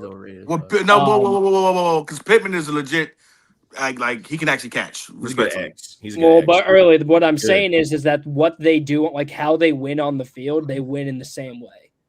I mean, respectfully, they're similar players, so like that's going to limit the offensive ceiling because no, they're not. They're not similar. They're not similar. They're not similar. Like who's going to be the guy? Who's going to be the guy on third and 7? You need the dig route over the middle. Who's going to be the guy snapping off, creating separation? Wilson. Darnell Washington. Darnell Washington. No, Wilson. What's that slot receiver name? Wilson, right? Roman Wilson. Early, and that's the problem. If we're expecting Roman Wilson to be that guy, that's the problem. Hey, listen. I think the Steelers. You but two big two. I think the those Steelers, type of part-time receivers can't win. I think the Steelers are going to crash Jeremy Bernard. Like exactly, we're counting on Jeremy. Oh, they got Jeremy Bernard. Oh yeah. And don't forget about Rico Down. Great dual back. We're naming so much. They're going to be dirt. I think the Steelers are going to crash and burn this year. I didn't think Aaron Rodgers tape wise was anything impressive last year. Watch the Bengals are 0-5 they always do though. I still don't really love the O-line. I mean, they got rid of Robbie Jones for a reason, and they're bringing in Max Ionichar, who's also a project. Oh, okay. Troy Patano is good, I guess. I don't know. He's fine. I don't know. I think the Steelers are going to crash and burn. I think they're going to be one of the worst teams. I root for a black cat, Adonis. I think the Steelers need to have a year where they get like 4 wins. Anyways, he's a Panthers fan. Yes, B. What is the biggest storyline heading into the season? I think it's obviously the coaching change with the Ravens. How's Lamar gonna get acclimated? Coming off an injury-riddled season, and can he be the Lamar of old? I think he can. I think he can step up to it. But we got to see how this defense is gonna look because Marlon Humphreys, the Roquan Smiths, they got to really step up. They have not been good in recent years. Hopefully, this coaching change can turn things around. I still got them winning the division. I don't really believe in the Bengals. I don't really believe in the Steelers at all. The Browns, we already know we got out of them the last 20, 30 years. So the Ravens are the favorite. Damn. Watch out. Yeah. The Ravens are kind of the front runners to win this division right now, but they got a lot of prove-its. Got a lot of work to do. All right. Don't go for that flam. Kobe. What is the biggest storyline heading into this It's the Ravens, bro. It's the Ravens. It's the Ravens. The Bengals would be a cool storyline, frankly. And I'm not trying to be funny, Adonis. I just don't think that I don't think that one way or another, whether it's good or bad, it's going to affect how people view or talk about the Ravens or their players. Jamar's still going to be one of the best wide receivers in the league. Joe's still going to be one of the best quarterbacks in the league. I don't think it changes anything. What I do think have heavy implications is the Ravens. I think that team, what happens will greatly affect conversations around the sports and around NFL world. So yeah. Early.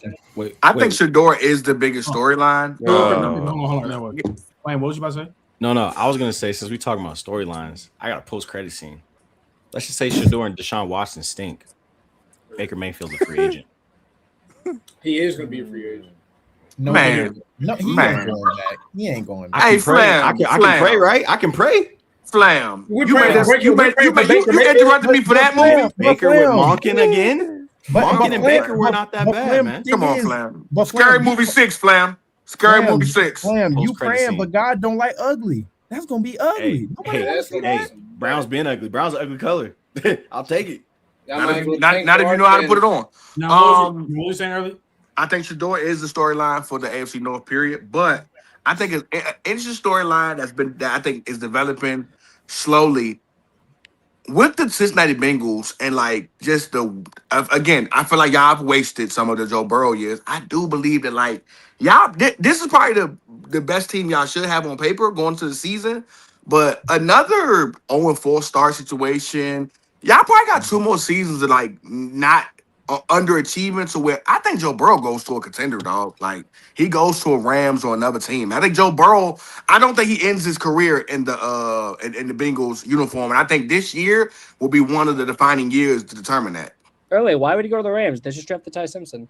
Let's go to the Jets. I ain't gonna lie, I'm hearing Johnny you. almost cussed you out, bro. I hear you on that, but Joe, he got to stay healthy himself. So I don't think he's in any kind of.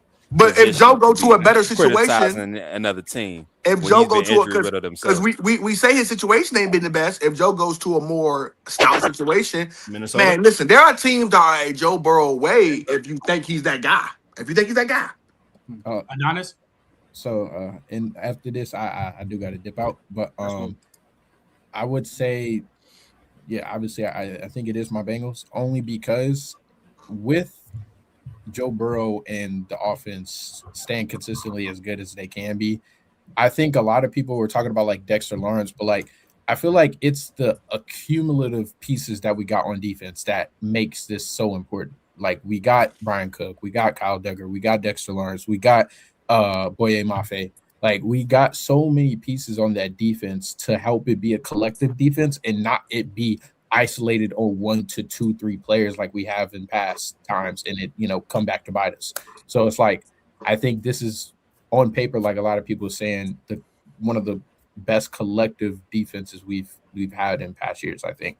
And the one thing for me is the fact that one of our biggest, like, and I don't know how, but like our tackling was god awful. I don't understand. Like, I genuinely didn't understand what I was watching. Like I seen like Geno Stone and Jordan Battle at the safety position have guys dead to rights, and it'd be the worst form of tackling I've ever seen in my life. So it's just like stuff like that. So when we bring in new safeties to help change that, better zone coverages. So yeah, it's really our team. I think the one thing I will agree with about Kobe is the Ravens, is because I think telling on how the Ravens do this year under new head coaching and with Lamar, another year going into will he finally get it done type of year, it's just going to add more controversy and more like conversation about like the quarterback that Lamar is and like what he needs to do as far as like, does he need to leave? And especially with the fact that Harbaugh's leaving, a Hall of Fame head coach, he's leaving now. And a lot of people are saying he was a problem. If Lamar has a step down year or anything like that, we already know what type of conversations we're already going to have. So it's just like, it's gonna be rough, but I still do think the number one storyline is the Bengals. All right, man. I appreciate it. Go ahead. Y'all boys be easy. Be easy, Adonis. See you, Adonis. Nice to meet you, bro. I wanted to jump back in because I feel like we spoke heavily on 3 teams besides one, except for Donnie spoke on them. We gotta get that boy Adonis a pack of t-shirts, man. Nah, I think the Steelers. Look, I'm not high on McCarthy, and I'm not personally high on the Steelers, but thinking that they're gonna be a dumpster fire, like I definitely could see a reality where the Steelers do make the playoffs again, unfortunately. I see that reality. That defense is too good. They have one of the greatest quarterbacks of all time at quarterback. I don't think he's the same man at all. But you still have him. You improve the weapons there. You only expect Washington to get a little better. And Freiermuth is a solid tight end too. They've been disrespecting him. Yeah, Freiermuth still playing the Steelers, right? Yeah, Freiermuth was going to be who I said for underrated player, but he didn't start that many games last year. But regardless, I feel like they got a decent team. I don't think they're going to be a dumpster fire like you think. I think they'll be better than you think. I can see them making the playoffs for sure. No, and I just feel like if they were blowing it up and didn't expect to be in the playoffs again, they would have gone young at head coach. But bringing in, I think they'll blow it up after this year. Let me read. They got to. It's too much money. Let me read these 2 super chats, and then we gotta keep it pushing. So hold on. Appreciate you, Jock, for the 2, my dog. And then D-Mark, appreciate you for the 10. He said early, can you explain how you think Drake May is overrated? And last year you were saying Mac Jones was better than him. Also saying Bo Nix will have 45 touchdowns under 10 turnovers. Crazy. No way you said that. Now, first of all, this is what you're not gonna do, brother. You ain't gonna. What I do at my other whole house, don't bring over here, okay? That's what you're not gonna do, okay? This is a different house, all right? Don't worry about what I do with my other chick at her house. First and foremost, I never said that Mac Jones is better than Drake May. I didn't say that. I said that I think Mac Jones could go somewhere and be productive, a la what Sam Darnold did with the Vikings. Golly, group chats. Now, the 45 touchdown situation was not actually a thing. What I said was that Bo Nix can have a 36 and like 7 TD season and maybe 5 to 8 rushing touchdowns. That ain't crazy. That's what I was saying. So the 45 touchdowns look crazy, but even I said if you give him 10, 11 picks, my man, I still think he can go 35 TDs. He was 29 and 10. He was 29 and 10 his rookie year. And he didn't have the level of offense that he'll go into this season with. So I do believe saying it's crazy just to say it, bro. It ain't. BK, it ain't. Wait. We're just saying that because we're just hating. That's what you're saying? Yes. That's what you're saying. Yes. Did you watch Bo Nix last season? I did. I watched Bo Nix. Oh, okay. And respectfully, Drake May is overrated because Drake May. Bo Nix stuff. Did we watch the playoffs? I was one of the few people here that was telling y'all he played on goddamn body. I kept saying it. Hey, MVP, he top 5. And when the playoffs came, he was doo-doo. He sucked. He's doo-doo, and he's still way better than Bo Nix. What's your point? Wait, listen, you know what? Skill FC. Wait. Skill FC. So is Caleb Williams. So is a lot of guys. Skill FC. But I don't think Bo Nix has to be. I think Bo Nix will be one of them guys that ain't got to be this elite skill guy who have damn good seasons. We know he better. We know he got more skill than him. Any day. So Bo Nix and Drake gonna be like a Jared Goff. Say it again. Is Bo Nix and Drake? Bo can move. He and Jared Goff. He can move. I think what Drake May can be is what elevates him to going to be way better than Bo Nix as far as skill. No, but right now, I promise you, I hit as far as I wanted to be. Kobe, right now. This y'all fault. Ain't far as I want to be right now. I'm not gonna lie to you. I'm blaming you. I tell you what, I trust Drake. I trust Bo Nix in the playoffs more than Drake. I'll tell you that much. I'm blaming you. I think Bo Nix has done more with less. Tell you that much. I'm blaming you, bro. This is your fault. Yo, this is crazy. I'm not gonna lie. Drake May leads the #1 passing attack in terms of EPA with all those mediocre weapons and a battle line, and we still doing this? Oh, Donnie, get off the numbers, man. Yeah. We know what he was. We know what he was. Donnie, let's talk about the games, Donnie. What was his record versus teams over 500? What was his record versus good teams, Donnie? You know what my issue with it is? What it is? Versus teams over 500, Donnie. Hey, early. Of all the teams that are over 500, how many of those teams are actually on the Patriots level in terms of roster? The Patriots roster. That doesn't know. I'm not hearing that guy. I don't care about that. Bro, the Patriots roster was not that good last season offensively. That was a. What was the record, Donnie? That was a first-year play caller. What was the record? I've never Yo, seen. you know what's crazy, Trent? You know what's crazy? They do all Keep this. the glasses on too, boy. Yo, Trent, did you know Jaden Daniels' first year in the NFL when he had that year, his schedule rank was 30. All right, now this is where I get tight. Did you know that? But Donnie, respectfully, Donnie, respectfully, okay, what was JD record versus 500 teams in a playoff? He had less of a team, and he had a better playoff run. Can we argue that? Okay, totally. He had a better playoff run. So I have a question. Are we just going to exclude 17 games? Yeah. And why do we judge these Why do young we quarterbacks? it's like Trent. No. This is why I Okay. tell you, Trent. People overrate the playoffs because they just ignore 17 games. That's a Herbert. No. He's a Herbert People fan. ignore 17 games. And then we People just overrating quarterbacks. That's the problem. Respectfully, Donnie. Again, what was his record versus winning teams? I've never seen a quarterback beat Sir Record for 14 games. We got in conversation with Drake May. This shit is crazy. Wait, I mean, Drake. Oh my! Who did he play? I've never seen a quarterback lead the number one pass attack in each game with all this around him, and he still gets slammed. Because you were part of the FC. But Donnie, I hate when y'all bring up the Jaden Daniels situation because, dog, as a person who lives in the Washington D.C. area, my boy, that Commanders team super duper overachieved, bro. Yeah, they super duper overachieved. Go get the Patriots. They made the Super Bowl. What's your point? They made the Super Bowl. That run was Mickey. They made the Super Bowl. No one said that was going to happen. The last 10 years. There's no way we think that team, the Patriots team was comparable to the Commanders team. Bro, nobody thought the Patriots. Bro, it's on the same level. Please cut it out. Please cut it out. It's on the same level, bro. No, don't do that. Now hold on. Just go to the bowl, please. Hold on. Make the playoffs, please. That was Josh Allen, though. That was CJ Stroud. Hold on, early. Don't play that. Come on now. I hate when y'all make me defend. I hate when y'all make me defend this, bro.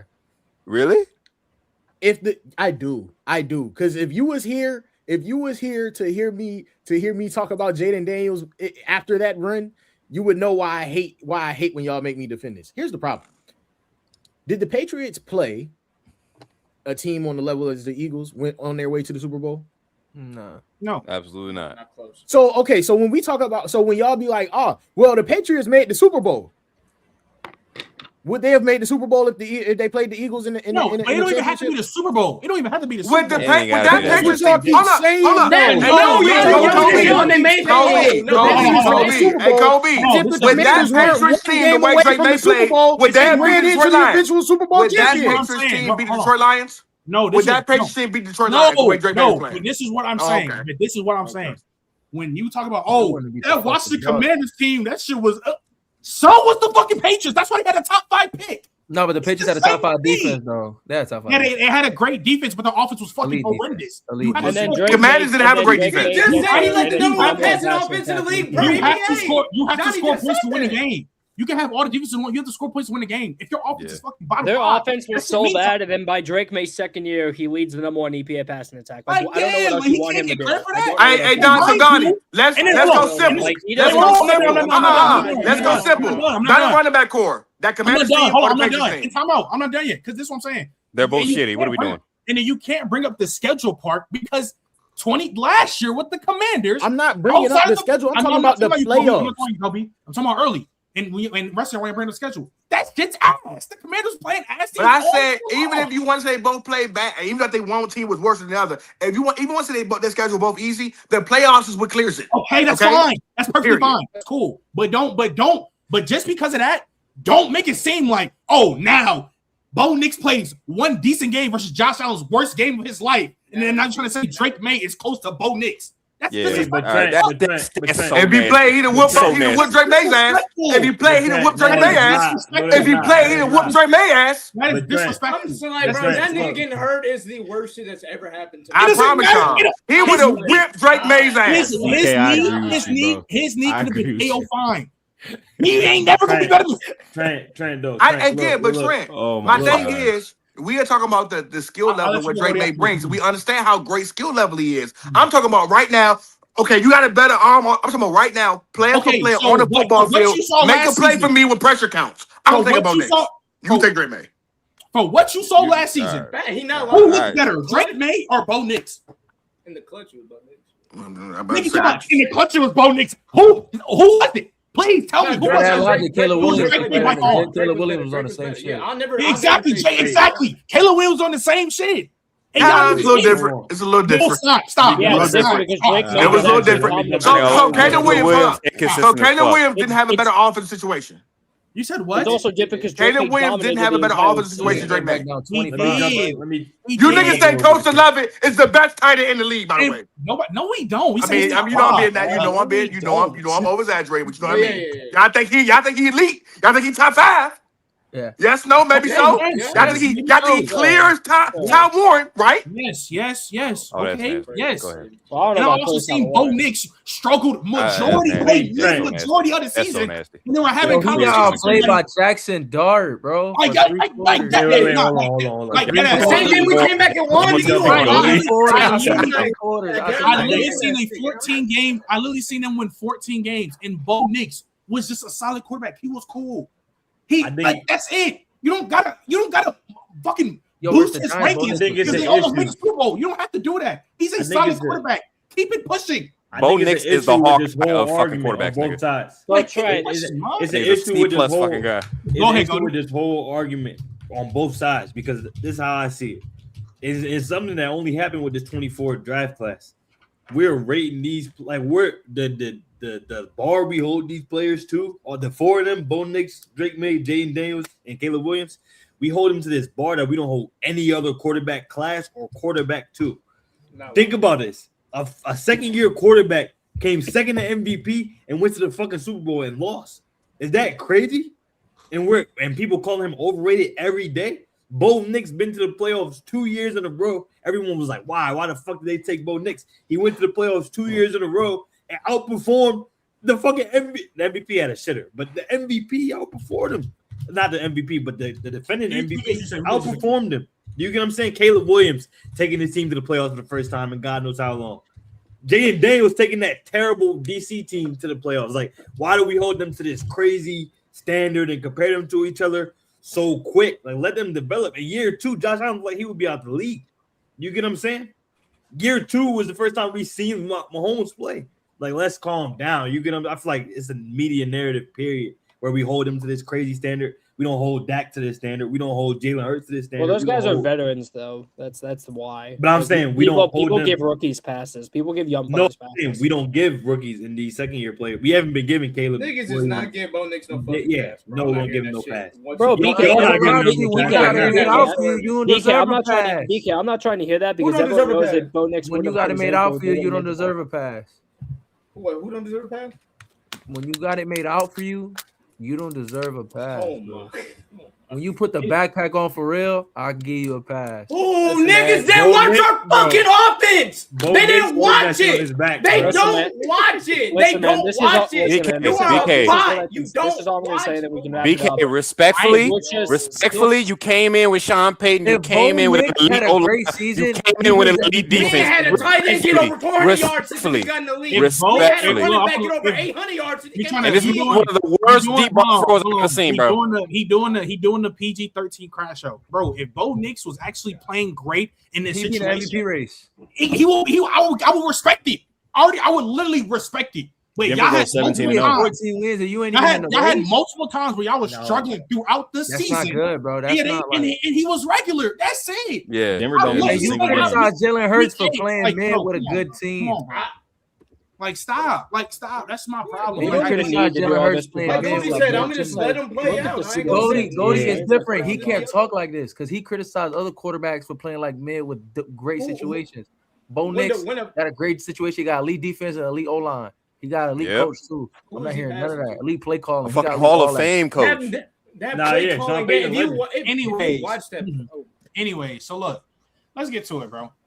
What's the name? We got what 9 in here, so let's keep it pushing. Let's keep it pushing with this keep the cuts that we about to do, so I can help Gabe out and he don't wild out on me because he got to clip this shit. By popular demand, I just want to say, just 2 seconds. I like how people talk about Bo Nix got outplayed by Dart, but Jerry Stidham literally outplayed your man Jerk Man. Now, well, how about that? That was terrible. Yeah, so, let me read these 2 super chats before we get to this keep the cuts. He said, as a Broncos fan, I'm going to be honest, Bo Nix closer to 20 than he is to 10. I mean, I think that's sky. I think this is sky blue. I got him 15, but I think it's sky blue. Sky blue. I think it's sure closer to 20 than 10. I think that is an extremely cold. Say hell no. I have Bo Nix. I have Bo Nix at 17. So yes. And then appreciate you for the 5 again. He said, BK Bo led the league in passing attempts and didn't touch 4K. I love. If you watch half of that, Sean Payne throwing screens majority of the exactly. Hey, BK, they don't watch the offense. They don't know. They don't watch it. So I'm not. I ain't gonna lie, BK. Stop that. Hey, Manny. When Sean Payne throw you some screens, that tells you something. This is why I be saying, no, because when Sean Payne opened up the offense, niggas like Troy Franklin and Pat Bryant. This was you know why Sean Payne don't open up that playbook? You know why? We did. He just gave up the playbook. They told him get the playbook up. He was going ass plays. Sean Payton's credibility for Bo Nix. Oh, all right. Sean Payne don't open that playbook because he knew who the hell his quarterback is. That's not true. That ain't true. Exactly. Yes, it is. They don't have the weapons. It's cool. It's cool. We good. We're moving it. We're gonna keep it pushing. We're gonna move it. Let's do this keep 3 cut 7. We're gonna argue about this shit all day. So look, is it 2010s and up or just whatever? 2010s and up. All right. You should have made it 2000s and up. But keep 3 cut 7 AFC North players 2010s and up. So Donnie, start with me. Come on. All right. First name up on the list is Nick Chubb. Real quick, what is this again? I'm sorry. Keep. This might be a keep. I ain't gonna wait. What are we judging again? It is a keep 3 cut 7 since 2010. First name up is Nick Chubb. AFC North players. This might be a keep. Oh, okay. No, we definitely cutting that. We cutting that. Wait. We definitely cutting that. Go in order. Wait, come on. Damn. Hold on. Damn. Fuck. It's just because it's the first name, but damn. Gotta cut that. Fuck that. No. We don't gotta cut that. Nick Chubb is fuck that. I'm cutting. We gotta cut I that. thought he was the best back at least 1 point. And Donnie be holding us too. Fuck Right. that. I'm keeping this. He said he told the person he made. No, the he list made him better. He made him better. Look, the fans was on his ass. The most. Nah, fuck all that. I don't trust this white boy. He got glasses on. I don't trust him. I don't trust this nigga. He's crazy. Anyway, Yo, area. they bully me for being white. No, bro, it's all right. Look. The most respectable cut. I'm cutting. Indiana Fever. Early, what are you doing?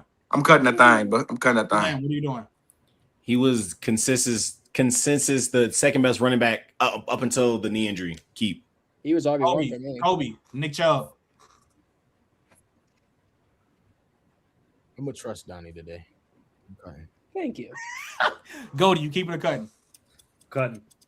Manny, you keeping a cutting? Kobe, did you keep a cut? I'm so sorry. He cut. He cut. Cut. BK. Right, that's consensus. Yeah, it's consensus. All right. Start on B. Alrighty. Cutting Nick Chubb. Alrighty. Next name up on the list is Kyle Hamilton. Keep. Cut. Keep. He's not better. We're cutting Kyle Hamilton? This is 2010? He's not better. Yeah, I'm keeping Kyle. 2010 though. Respectfully, he's not better than Chubb. I just cut Nick Chubb. I just cut Okay. Nick Chubb. I'm cutting. What you mean? Why you compare Nick Chubb to Kyle Hamilton? Yeah, what are you doing that for? Huh? You comparing. Okay, how many years has Kyle Hamilton been the best safety in the league? How many years was Nick Chubb undisputed? Damn near every year, Manny. How many years been in the league? How many years been in the league? He been Like 4 years, 4 or 5 years. No. Hey, bro, stop that. We keeping this, man. No, I'm not cutting this, bro. I'm There's not better cutting players than the AFC North. There's better players. You got to think I about will fuck every nigga in this panel. Kyle Hamilton. The fact that Nick Chubb and Kyle Hamilton are first names shows me Donnie wants some good shit. Donnie, this is good dope, Donnie. This is good dope, Donnie. This is good dope. This is good dope so far. Good dope. All right, look. I'm gonna need addresses right now. I'm ready to fade, nigga. I'm telling you. Go ahead. Keeping a cutting. I'm keeping Kyle Hamilton. BK, you keeping a cutting? I'm keeping cutting. Manny, what are you doing? I'm cutting. Goldie, what are you doing? I'm keeping Kyle Hamilton. Kobe, what are you doing? There's better players. I like this about you, Donnie. You doing good today. Come on, baby Von Miller. There we go. That's cut. Majority vote, man. Come on, man. We keep it. Let's move on. Next. Y'all crazy. There's way better players than him. Donnie, start with me. Way better. This nigga, you're a Jets man. You don't know about no better players. I'm not gonna lie, Manny. I know it's early, but not a lot of guys have put up this kind of tape. Bro, we talking about this. He in trajectory of Hall of Fame, bro.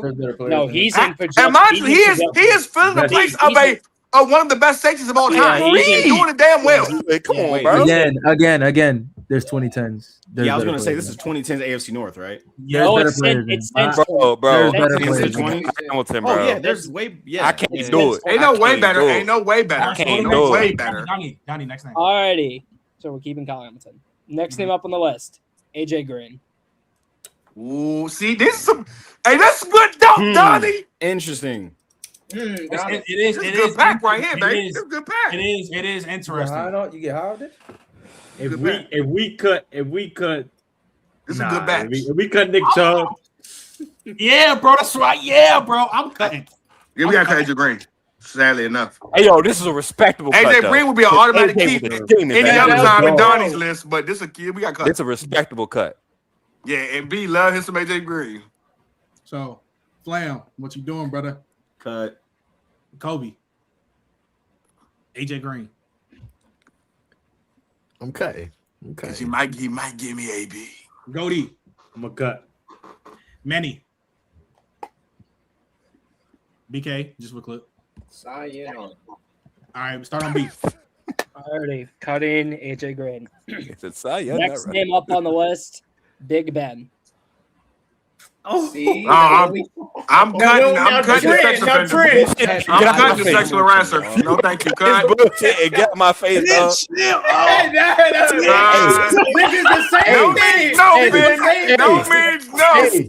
Hey, Donnie, I swear to Donnie, I swear on everything I love. If you'd have held him to number 9, I'd have kept the motherfucker. I'd have kept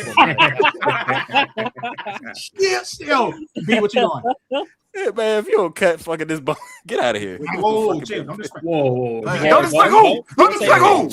Why should you defend the Trent? Why should you defend the Trent? I'm cutting. You know better than Eli, though. He is better than Phillips. Hey, listen, compared to this list, he a bum. I ain't gonna lie. You've named Kyle Hamilton. Bro, come on. All right, BK, Ben was respectable, but come on. Hold on. BK. Manny. Get him out of here. Cut. Goldie. I know what's freckle cut. I ain't gonna lie. I respected this. I'm gonna cut it. But that's tough. That's tougher than y'all making it seem. Y'all making it. Where did you get them 4th grader scissors from, bro? That boy got arts and crafts scissors. That boy got a group project tomorrow. That's crazy. Go ahead. Where did you get those from? Where did you get those? They were just sitting right here. You got a little brother or something. You got a little brother. Got a niece, bro. I got a niece. He was making a science project before he called. Yeah, give her back her scissors, bro. She need that for school. I'm cutting, bro. I'm cutting. Go ahead. Slam. Cut. Early. I'm cutting. No means no. So. Yo, he can take a time out real quick.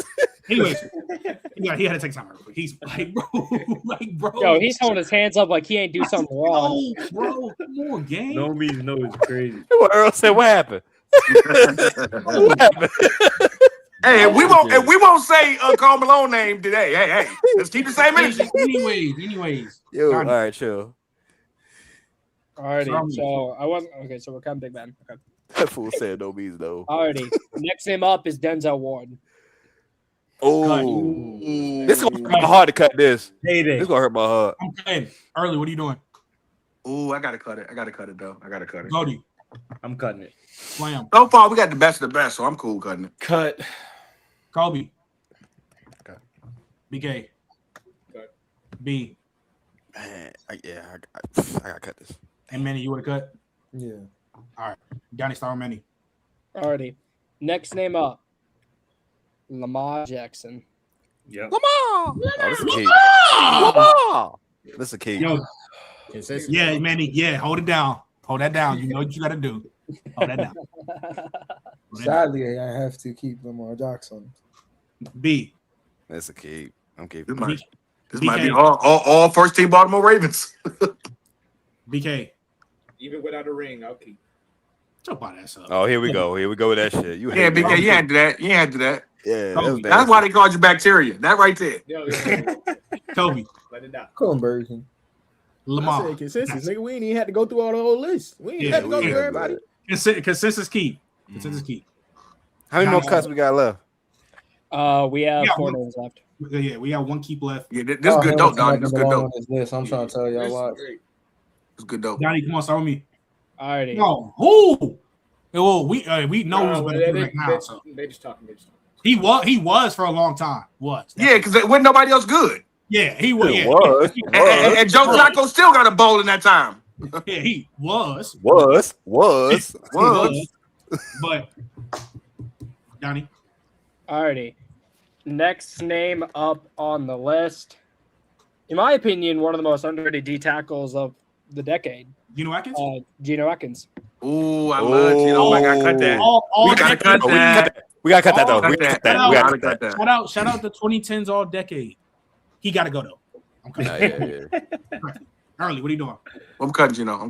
Shout out Geno. Though. I'm cutting Geno. Shout out Geno though. Flam. Cut. Kobe. Cut. BK. B.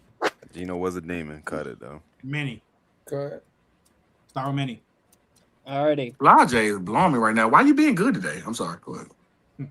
Next name up, Joe Hayden. Oh, that's another one. Shout out to my guy from where I'm from. I do love Joe. Gotta cut Joe. We cut Denzel. We gotta cut Joe. All right, Manny. You said cut. B. For the legend, we gotta cut this though. BK. I'm telling you, bro. These last two names, Kyle not gonna. It's gonna be Miles Garrett and Antonio Brown, but Kobe. Yeah, Kyle don't belong on this list. Should have said Jamar. Joe Hayden? It might be Jamar. Yeah, Joe Hayden. Respectful cut. Flam. I'm contractually obligated What'd to you go say? against the What'd grain you for say? 2 Browns. Who said that? So I'm keeping Joe Hayden. Goody. I'm gonna cut him. Early.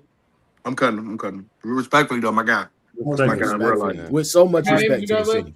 My guy in real life. I rock with Joe. 2 names left. Alrighty. Next name up, TJ Watt. Ooh, that might be it, fellas. That might be it. Hold on. Might be it. How many We names might we be got? closing the shop up, fellas. Don't overthink this, fellas. Don't overthink this. We might be closing the shop up, fellas. Miles Garrett, AB. Do we want to gamble? Do we want to gamble? Do we want to gamble for these last ones? No, we don't. Nah. We could get AB though. We could get. Why'd AB, y'all though. keep Kyle Hamilton, bro? That's what I said. Kyle Hamilton All might right, be. all right, he might go down as the I best didn't safety. want to. Hey, That's what I said. yeah, I kept it. I had no say so.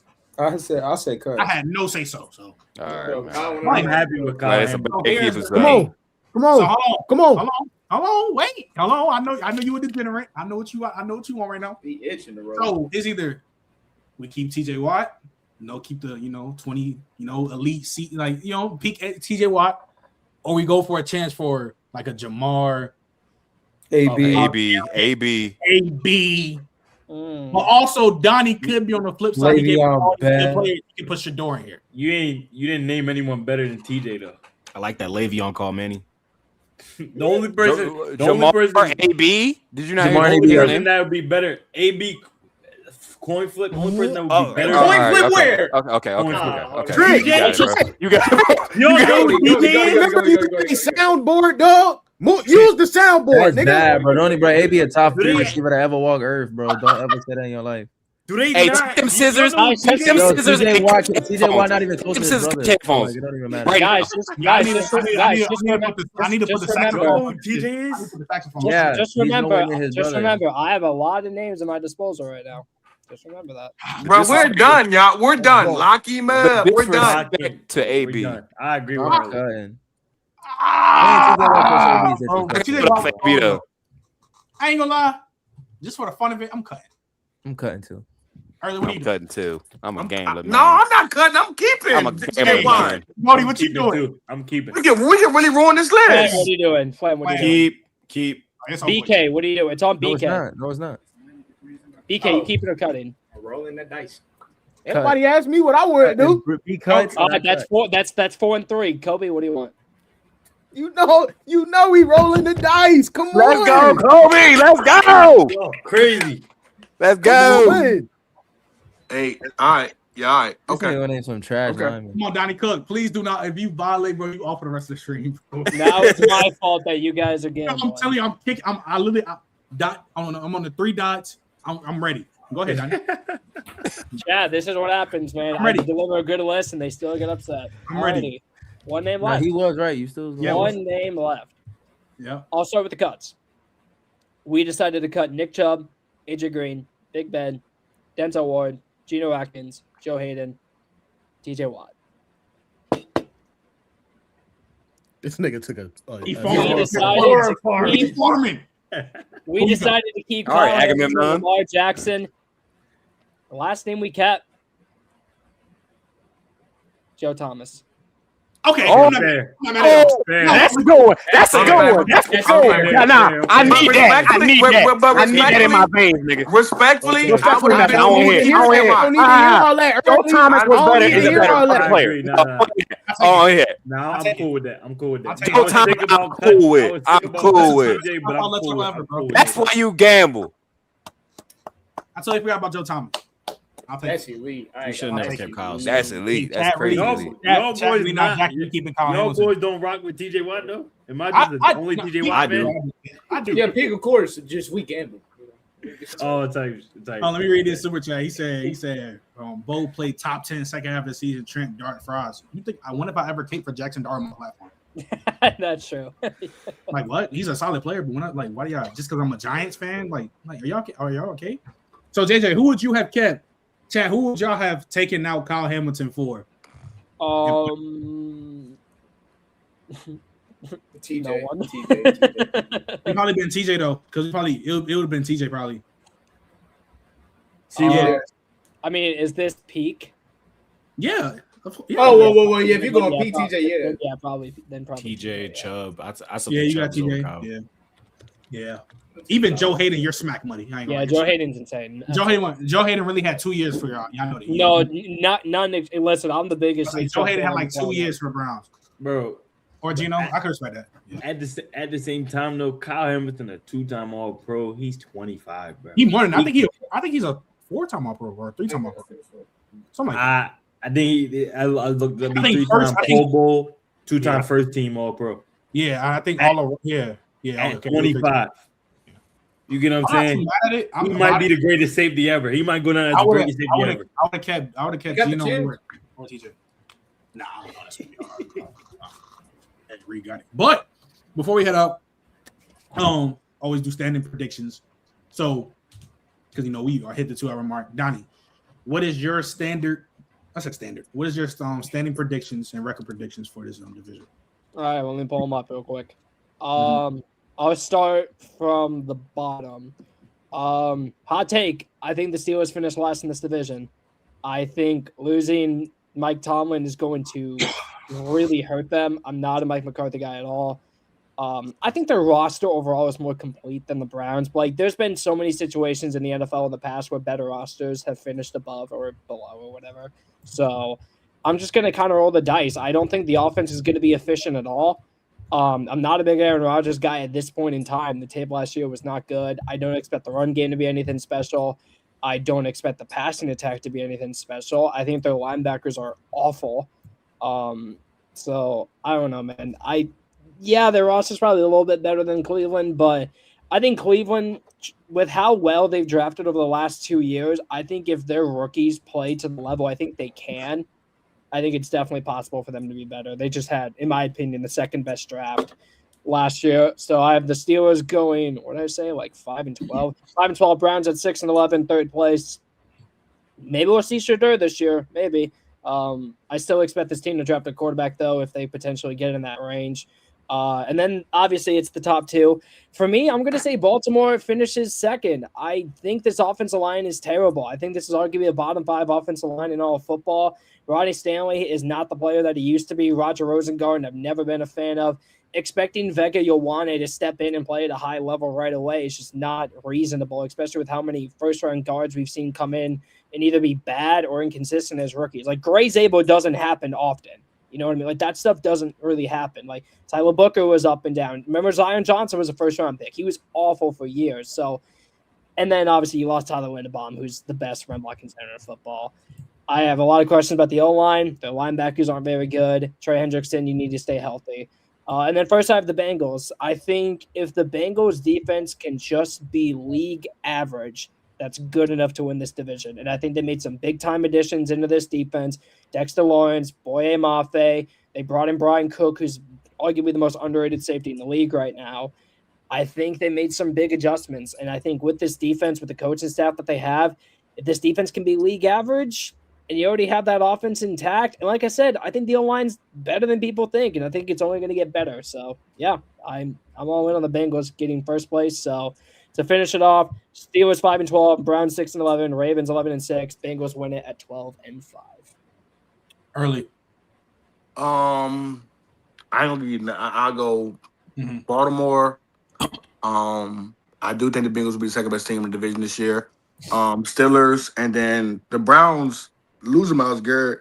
And then again having to figure out what they're going to do with Shador, whether they're going to start him with Deshaun Watson. They're just kind of in disarray, so they'll be last. But yeah, I go Ravens, Bengals, Steelers, and then the Browns.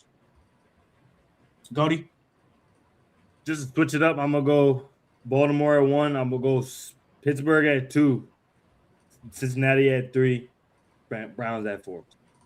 Reason why I go Steelers and Bengals at 2 and 3 because I think they'll both be around the same place in the standings. And just for the country.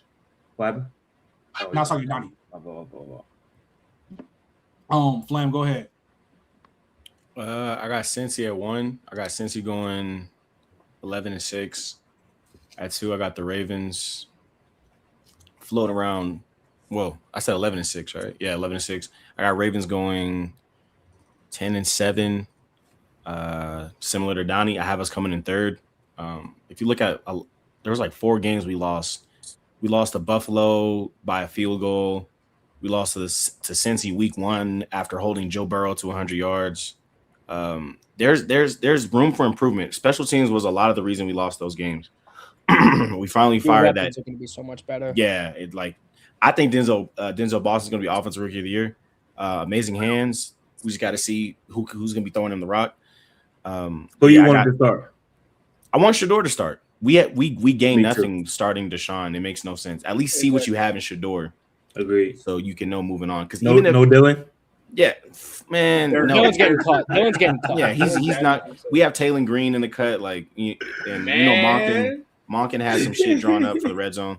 But yeah, I have Browns coming in third place, Steelers in last.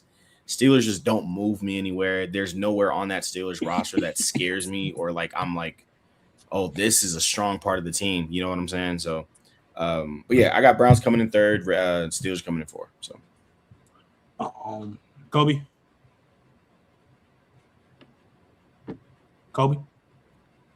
Yeah, this is getting ugly. Give me the Ravens. Give me the Ravens to win the division. I'm actually much further apart than everybody else is. I don't think the Steelers are nearly as bad as everybody else thinks. Agreed, Kobe. I don't think. Not only do I not think they're nearly as bad as everybody else thinks, I actually think Mike McCarthy's a pretty serviceable and fine regular season coach. I mean, my Cowboys was 12-5 damn near every year with him. Yeah, agreed. So I think he's pretty. I think he's actually a decent coach. And I know how everybody thinks Aaron Rodgers looked last year. I don't know if that changes a lot, but with Mike McCarthy there, I could see him being okay. That being said, give me the Steelers second in that division. Give me the Browns last and Cincinnati third. I don't know if Cincinnati stays healthy enough, honestly. I got to see Cincinnati's health stay up to par, and if their health stays up to par, I can see them coming in second. But you look at that Ravens schedule also, that Ravens schedule is not like, it's not a terrible schedule to have. BK? I'm going Steelers last, Browns third, Ravens second, and Cincy first. Yeah, I got, what's his name? Ravens, Bengals, Steelers, Browns. Yeah, that's my thing. Well, look, chat. I appreciate y'all pulling up, tapping in with us. You know what I'm saying? We had 100 people plus majority of the stream. Goldie, I appreciate you pulling up for the first time. You always welcome back. Like anytime you want to pull up, I'll hit you. This is a lot of fun, fellas. Facts. Make sure y'all stay. We just finished the AFC side. Make sure y'all stay tapped in with us. You know what I'm saying? Share the stream, like it. It's a good chance we might have some pretty huge fucking guests pulling up in these next couple of weeks. Like, I gotta get the confirmation, but like especially for one of these shits, we might have a Hall of Famer on this episode. So like, be on the lookout. Might, you know what I'm saying? Just gotta be on the lookout, bro. But y'all know I'm trying to bring in these guests for y'all. But y'all stay tapped in with us. Like, share the stream. Everybody stay in the stream yard before like don't dip. But like I said, love y'all. NFC predictions are next. Conf breakdown. I don't know which one we're gonna do first, but we're gonna figure it out. I'm gonna catch you boys. I'm gonna see y'all. Peace. Yes, sir.